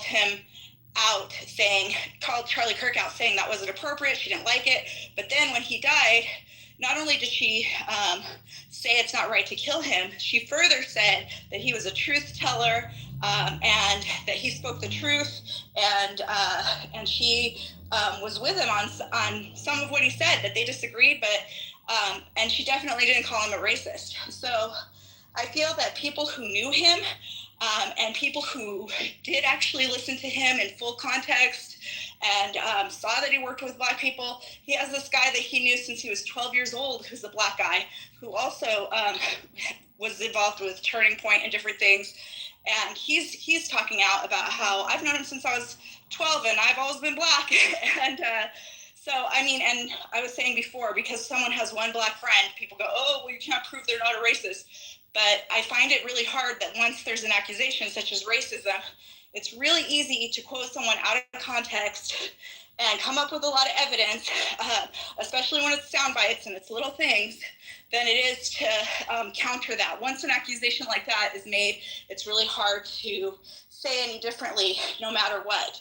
And so I feel like it's really unfair that he says something based on DEI or whatever, but if you listen to him enough and listen to how he has helped or been there for the Black community, and then see what he does say that seems racist, but in full context and full meaning, I don't know, I just feel like it bothers me because I feel like he's not being well represented, and people are judging him based on these partial truths, and that's what bothers me about it. And that's my piece. Thank you for letting me get it out. It is my pleasure. Before we move on, let me say this, that a lot of times with someone such as you says that I interrupt them, I let them go completely without interrupting them no matter what. I'll just take umbrage with one thing that you said, that he's not being fairly represented. And that is that although on Clubhouse and Facebook and X he may not be representative, he's got the president and the vice president of the United States representing him. And that to me is pretty powerful, but that's cool. Can I add one thing to Susanna? Let me just respond to that, and then you can. Let me just respond to that really quick. Yes, but also there's a lot of animosity towards the president of the United States these days. But thank you, Steve. It was. I don't believe it was you that was. No. I appreciate your contribution. Thank you. Okay, and then whoever else I just wanted to layer on also, as people, that's why I wanted the girl to define a white supremacist for me, because if she was defining it as someone who lines up with the Klan, I wanted to state how devastated the Jewish community was by his death. And we issued a statement from the Republican Jewish Coalition about how shocked we were and that we're grieving, and what a dear friend. We worked very closely with his organization in the last cycle, in the last election. The statement that we issued, I figure out how to put it in the chat. I just have the screenshot of it. Was a beautiful statement talking about him being a fearless advocate for freedom and a supporter of Israel and the Jewish people. He was a friend. He spent a lot of time in Israel and also with our community in the United States.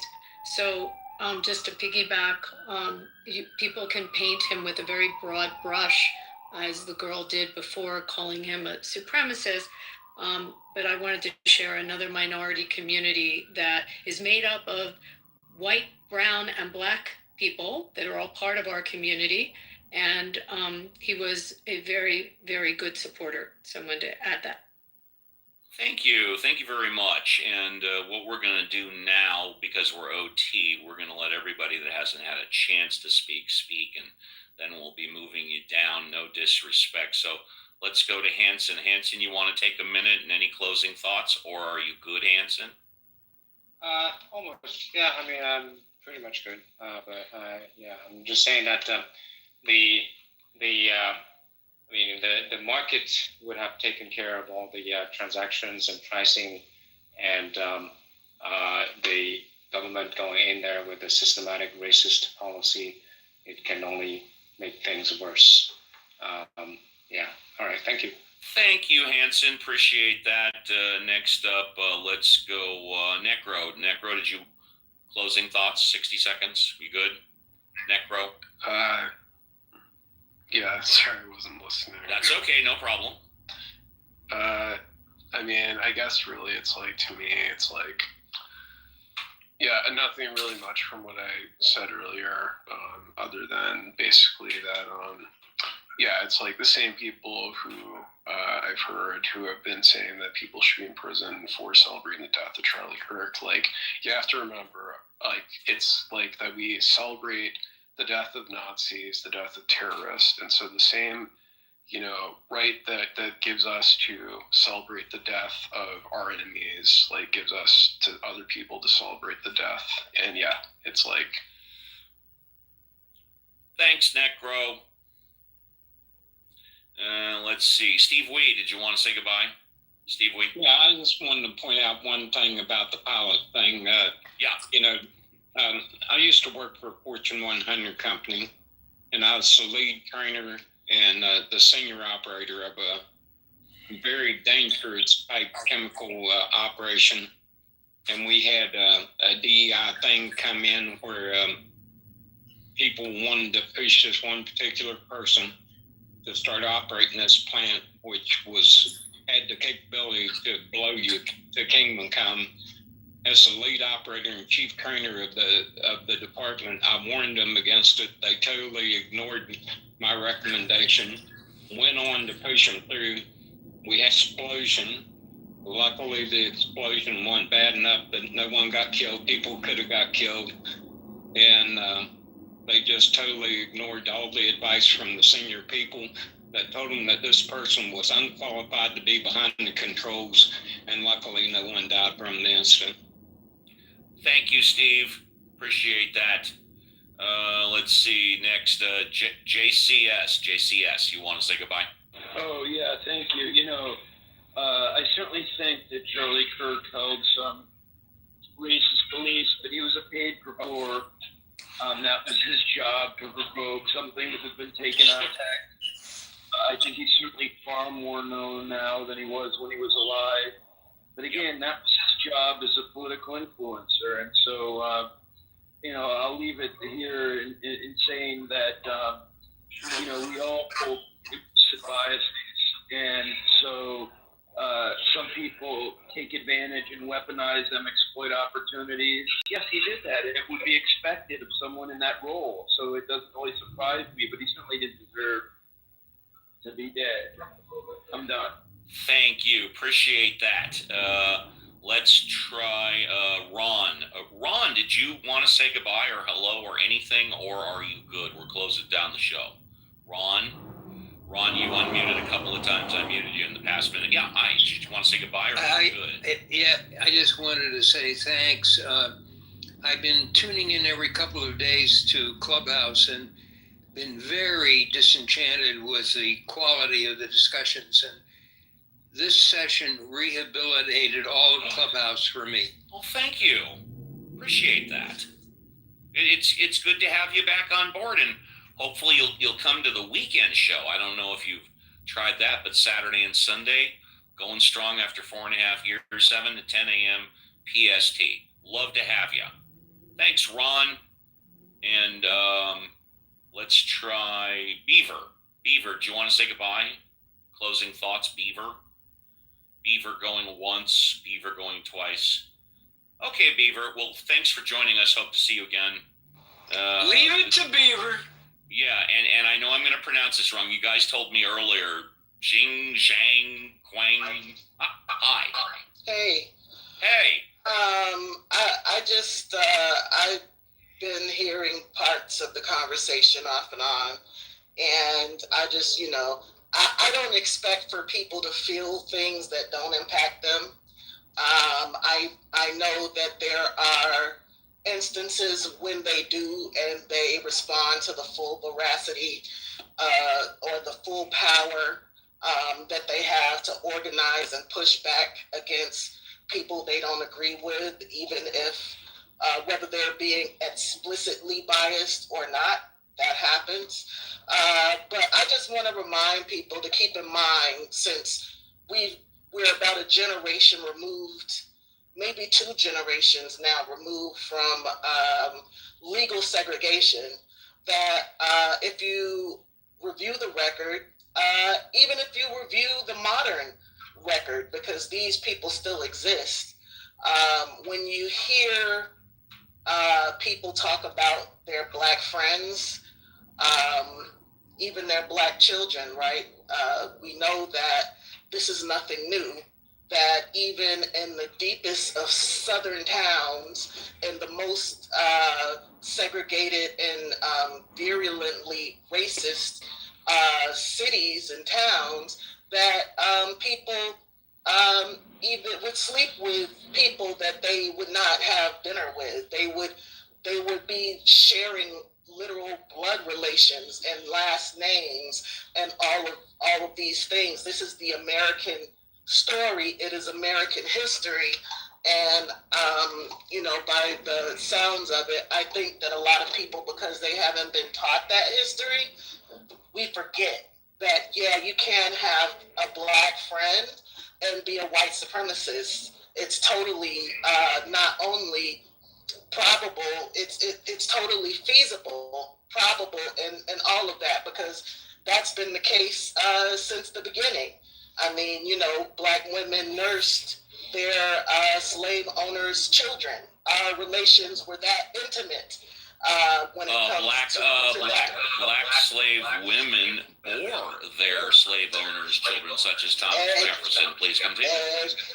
Exactly. So, I think that as a person who is a part of a marginalized group and have had to walk in this classification of myself all of my life in America, I will say that when I interact with people, and I will always withhold judgment until I hear how a person talks. Because, again, being that this is our history, we know the narratives, we know the tropes, we know the stereotypes. And so, sure, if I hear a political figure using the same tropes and narratives that were spewed by David Duke, for instance, I might make that association, right?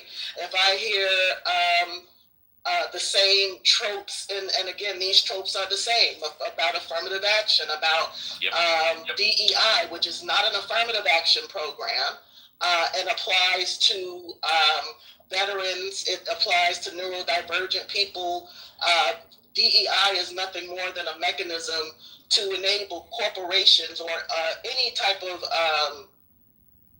institution, if they decide that diversity is a core value for them, it enables them to measure how effective they are in creating that culture in their workspace. It's basically a way to gather and interpret statistics about how closely you are to living your values as you are to just saying stuff, right?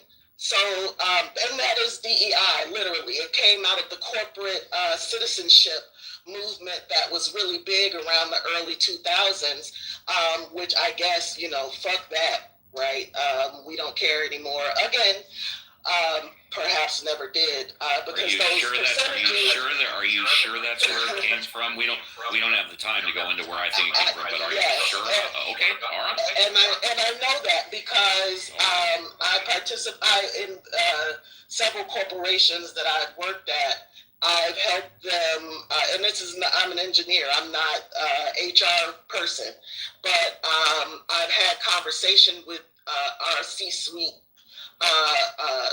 officers about these programs. I'm gonna give you 60 more seconds because we're gonna take, yeah. So empathy is putting yourself in somebody else's shoes, and so keep that in mind when you're hearing people talk about another person's capacity to do basic ass shit like fly planes and perform surgery and all of these other very yeah, sure.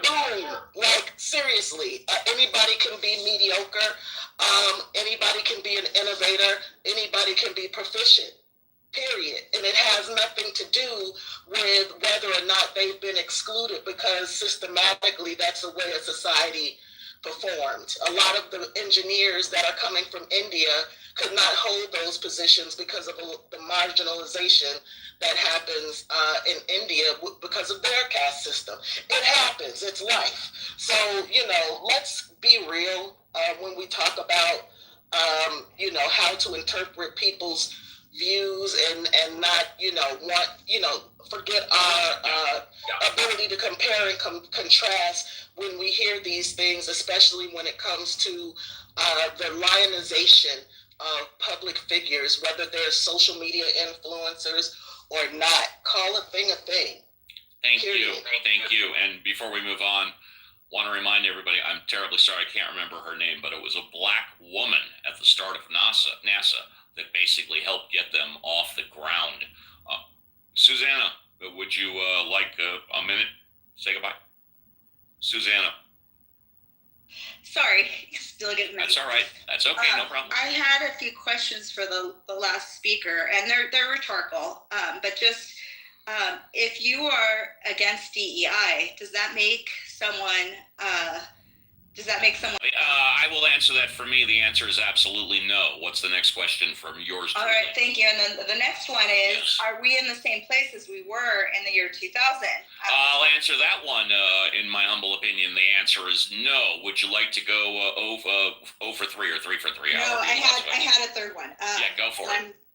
I'm blanking on what it was. Hold on, I wrote them down in the chat. Let me read it really quick. You should have wrote them down on a Post-it.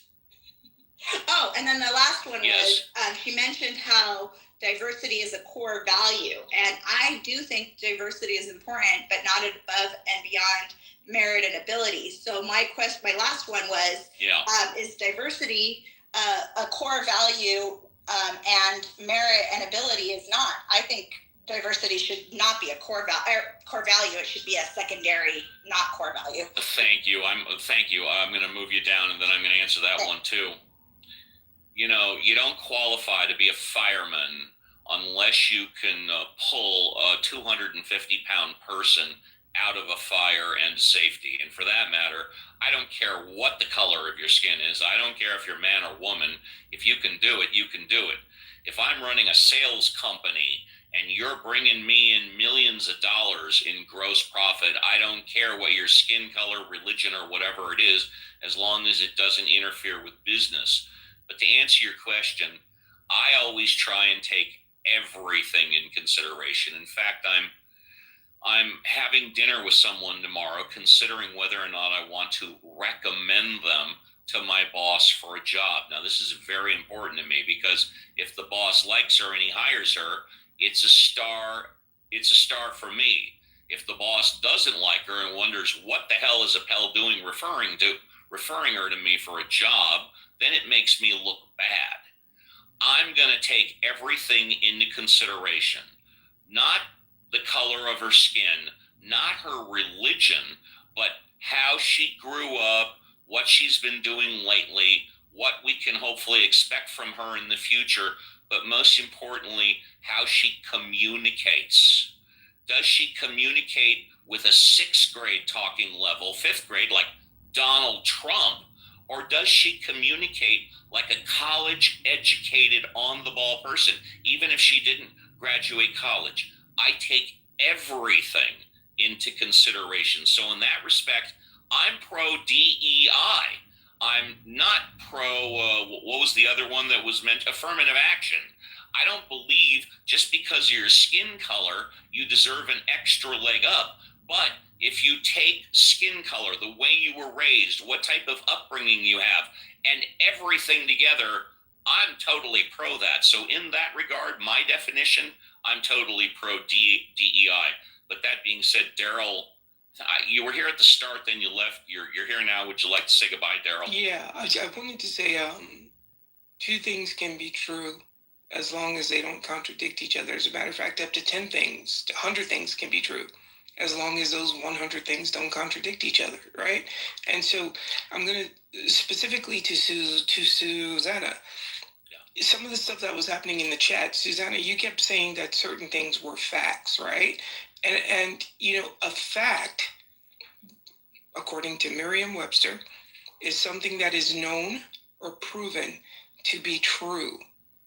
And I don't think you understand that some of the things you were saying were not actually facts. They're just your opinions on things, particularly the idea that just seeing someone doing a certain job, the assumption that they got the job through DE&I is not a fact, no matter how many times you say it's a fact, right?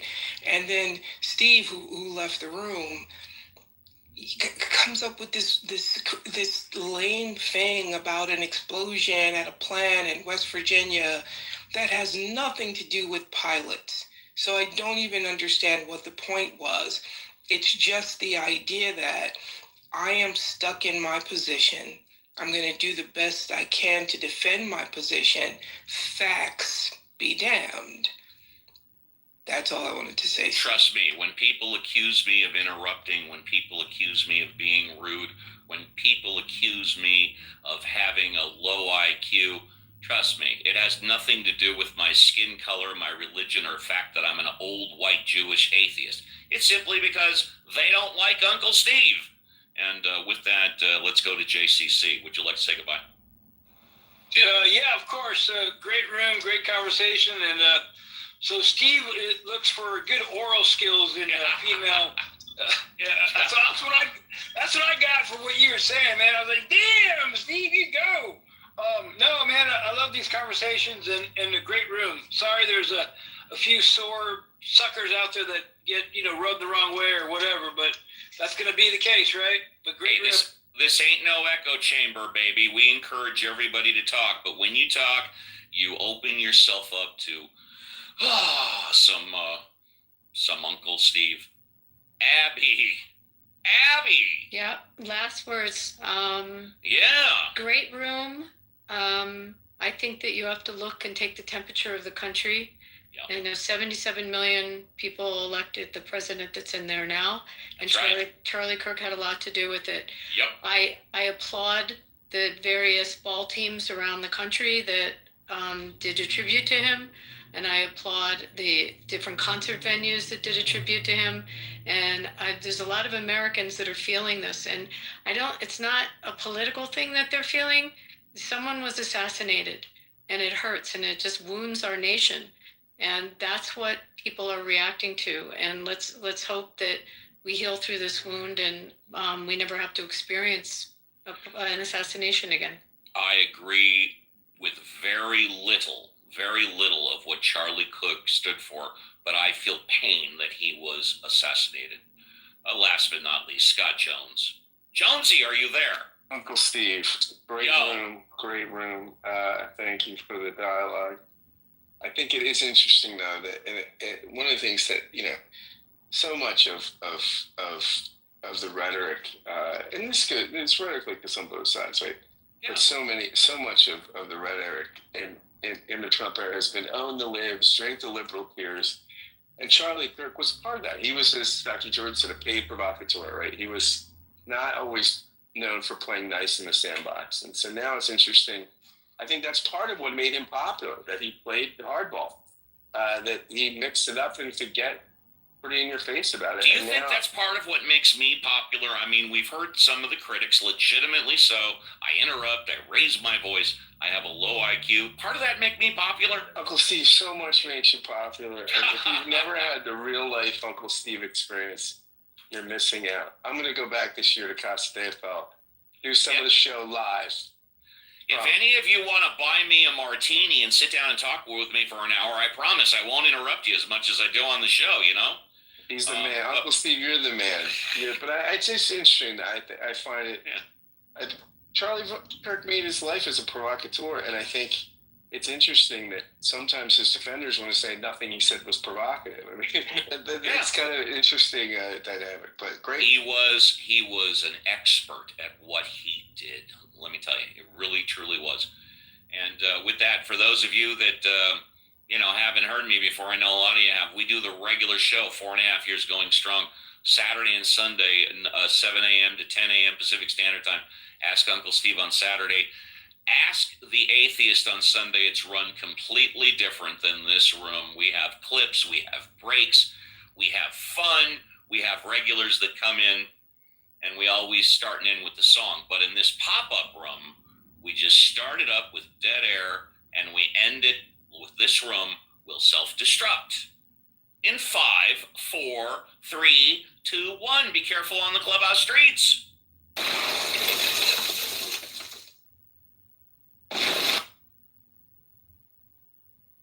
Yeah, Harry, I sent you a better version of your PTR. It's more brighter. So, Heather, what's up? You came up. Let's hear it. Hey, how are you? I'm good, thank you. How was everything? How was the little girl? How's she growing up? She's good. She's almost 3. 4 now, no? Almost 3. Almost 3, okay. Yeah. Yeah, I lost Thanks. 1 year on the way, 8 months, so it's everything different. Yeah, thanks for asking. You here? Thank you.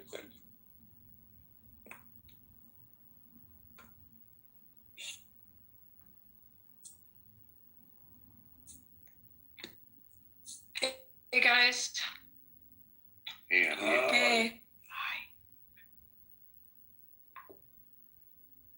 Abby. Shlomi, I'm gonna be there. Bishvil Rosh. Acharei Rosh. אחרי ראש? כן. כן. אחרי ראש. לפני יום. אחרי ראש. אוקיי. אני שם. צריך למצוא זמן, אחרי סוכות ראשון, I'm flying to Prague. Okay. So we need to find it. Where are you going? To Prague. Oh, nice. Yeah. America, Canada, anywhere? What's the name of that synagogue in Prague? The Oltanu? Oltanu? My Yiddish is not good. Oltanu. I don't know. I'm probably gonna visit it, and when I will be there, I will let you know.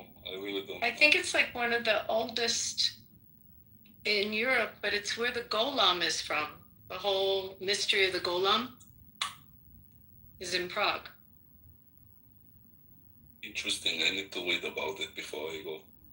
Like to be like with knowledge about the place when I see things.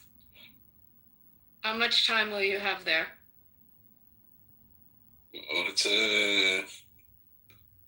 It's we are going like 6 couples. 5 of them are from the Otef of Gaza, like the surrounding kibbutzes of Gaza that survived 7th of October, and I'm coming as a hostage that survived it. And it's also groups of treatment, a little bit of healing, and it's, I think, for 9 days, something like that. Long enough. I'm going to send you a link. There's an amazing, can you hear me okay? Yeah. There's an amazing castle. It's about 45 minutes from the city, and it's where the family who, Ferdinand, I can't think of the shot that started World War I, that family lived, but the guy was the largest collector in the world of suits of armor, And also he had, so the whole castle is lined with like tigers and bears and like just all the trophies from hunting. It's an extraordinary place. I'll find the link for it. But just the armor and the swords and the all the relics that are there are very cool. But it was the family of the guy who was killed that started World War I. Ferdinand something. I can't believe I can't think of the last name. Yeah, Abby, here's a name for you. Could it be Gabriel Princip? No. No. No. Who started who was the one that was shot? World War I. Franz Ferdinand. Around the world. Who? Franz Ferdinand and Thank you. Gabriel Princip was a shooter. So that's his house. Wait, were they friends? Princip and Franz Ferdinand? Franz Ferdinand was Austrian Prince and Gabriel Princip was a Serbian nationalist. But I'm seeing here that Gabriel Princip assassinated Archduke. He assassinated Franz Ferdinand. Yes. Heir presumptive to the throne of Austria-Hungary. And where did Franz Ferdinand? So Franz Ferdinand was the Archduke. It was in Sarajevo. I'm 90% sure. Yes, the assassination was in Sarajevo. So I'm trying to connect it to the Prague castle that Abby is talking about. I don't know. Which castle? Is it? What? Abby, are you there? I'm here. I'm sorry. Is it Ludwig's What is castle? I'm sure she's right. I was trying to be helpful when I said Gabriel Princip. I thought I was helping. But anyway, all right. Well, either way, it sounds cool. I mean, it's 45 minutes south near Prague. I've never seen anything like this. In all my travels in Europe, I've reading about this. This place is crazy. Just what the guy collected. I'm Googling this. Was it in the middle of a forest? Huh? Was it in the middle of a forest in a very high, I would say, place or? It's in like a little town. It's actually a cute town to like then after you tour it, you go have lunch. Okay, here we go. The most prominent collection of arms and armor near Prague is found at Lobkowicz Palace, located within Prague Castle itself. This private collection is one of the oldest and finest in Europe, has 1,200 pieces from the 16th to the 20th century, including guns, cannon, armor, and mounted trophies. I don't know, it sounds like there's a lot to do there. Yeah, Prague Castle. All the stuff that he shot, there's all these bears and tigers, the taxidermy is insane in this, but. Sounds cool. Sounds like a great trip, Shlomi. Yeah, I'm looking forward to it. It's something that we wanted to do and we are doing also. Yeah. To go to Prague to see Prague. It's a beautiful place anyway. No, I've been hearing about Prague forever. I've never been. Sounds amazing. City, really the country that helped so much in the founding of the state of Israel, and they've just always been supportive. And did you ever see Nancy Spielberg's movie Above and Beyond? No. It's about the founding of the Israeli Air Force and how these pilots that were U.S. veterans from World War II started the airports there, and they smuggled planes and pieces of fuselage, pieces of planes, and there are certain countries they were able to use to get the equipment into Israel, and Czechoslovakia was one. Did you ever see the movie Cast a Giant Shadow? Oh my God. Douglas. God. Did I love that movie? Yes. Yeah, that is a movie about a guy named Mickey Marcus, Colonel Mickey Marcus, an American Jewish colonel who came over to Israel to help start it.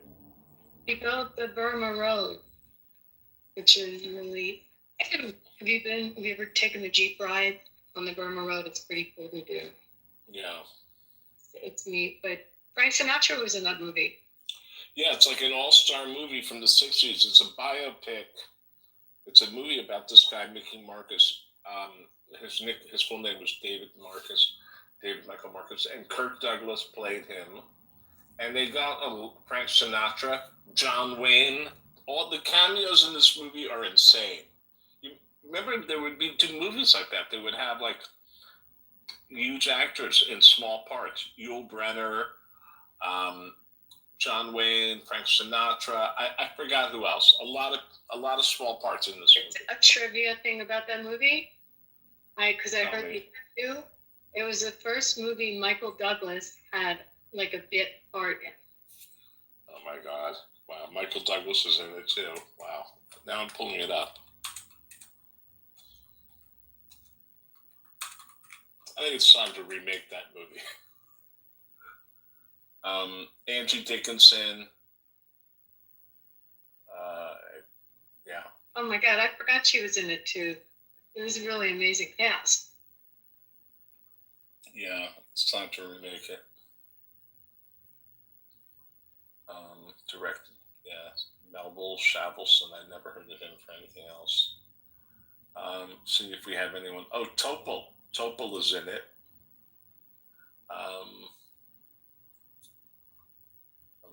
That may be it. I mean, there's a bunch of other names. I don't recognize them.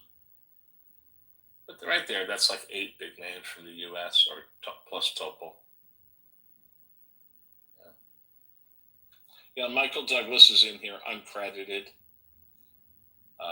He plays a Jeep driver.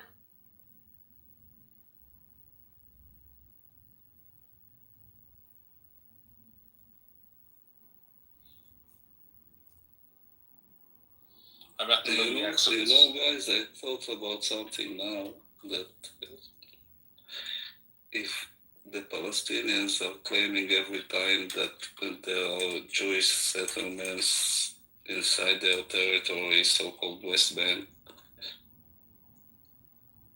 but in every day they live among and they drive in the same roads.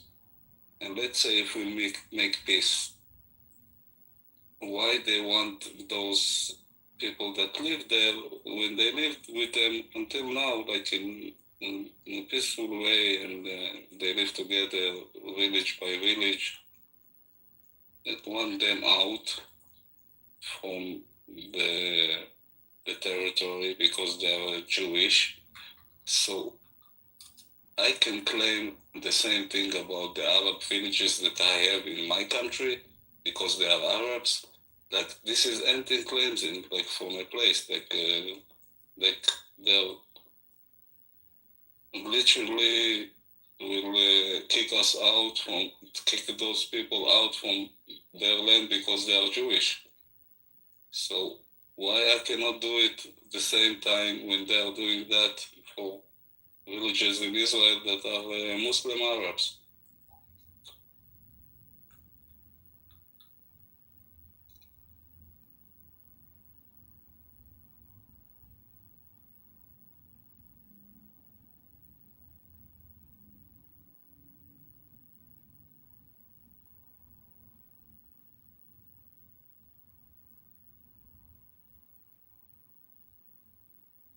But no, we are on high levels of laws from the world, and they're allowed to do anything they want.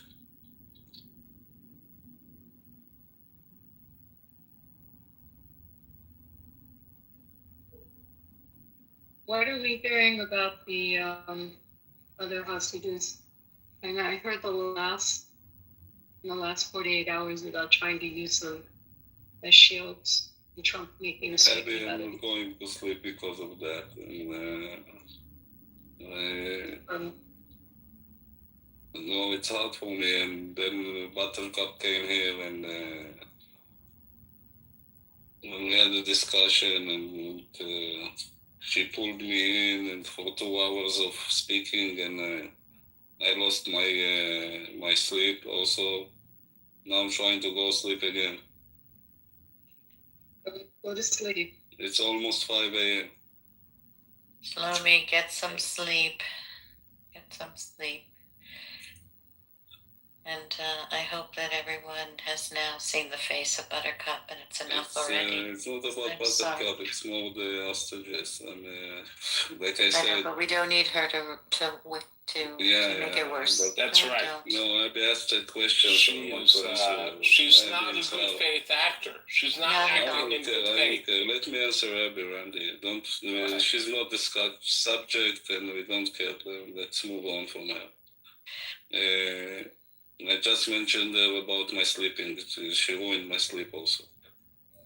Try and get some sleep, Shlomi. Yeah, Shlomi, we love so you. Sorry, and I will feel tired to go. Wait. Yeah, you're okay. gonna be sleeping the whole day. I know. I am going to sleep. So Abby, anyways, it's like I said earlier, we weren't here. I don't know if it's not the operation that they released me. I was still there, and I don't know how it with my wife, my father, my mother, my sisters, my two how do you say it for girls? Two nieces, beautiful nieces that I have, and the rest friends of her and family that will feel when they know that it's probably the end. And it's taking a lot of thinking and praying inside to hear good news on the way when they're going in to find hostages and taking them back home alive. And I hope that Hamas will say, okay, let's stop, let's make a real deal that will be good for both sides, because there is the Israeli country also, and there is the people of the hostages, there is the life of the hostages and the lives of the soldiers on the battlefield. So we will stop this war, because also I'm worried about those people. There are families that are worried also about their children that are in the battlefield. It's not only the hostages. The hostages have the chance to die more than a soldier in the battle. Like, it's not comparable, but still there are families that also are worried about them that are in the battlefield. So it's so complicated, and as I say, when they're asking me after I do tell my story to people when I'm going and lecturing it, that I'm glad it's not me that have to decide between lives of people, of hostages, of soldiers in the battlefield, and the states of Israel on the scales. I'm happy I'm not the one to take the decision for it, because it's a hard decision. And to make my opinion on it, it's hard also, because I don't know what's on the table for real. But I know that anyway, lives of people are on the stake, like from here and there. If there's the hostages and if there's the soldiers. So to end the war as soon as possible, and just to give us our people back. That's what I want. My friends that are still there, that I know personally, and the rest that are still alive, that I don't know personally. And that's it. We will end this fucking nightmare that is also already 2 years. Like, it's a nightmare. It's a big nightmare.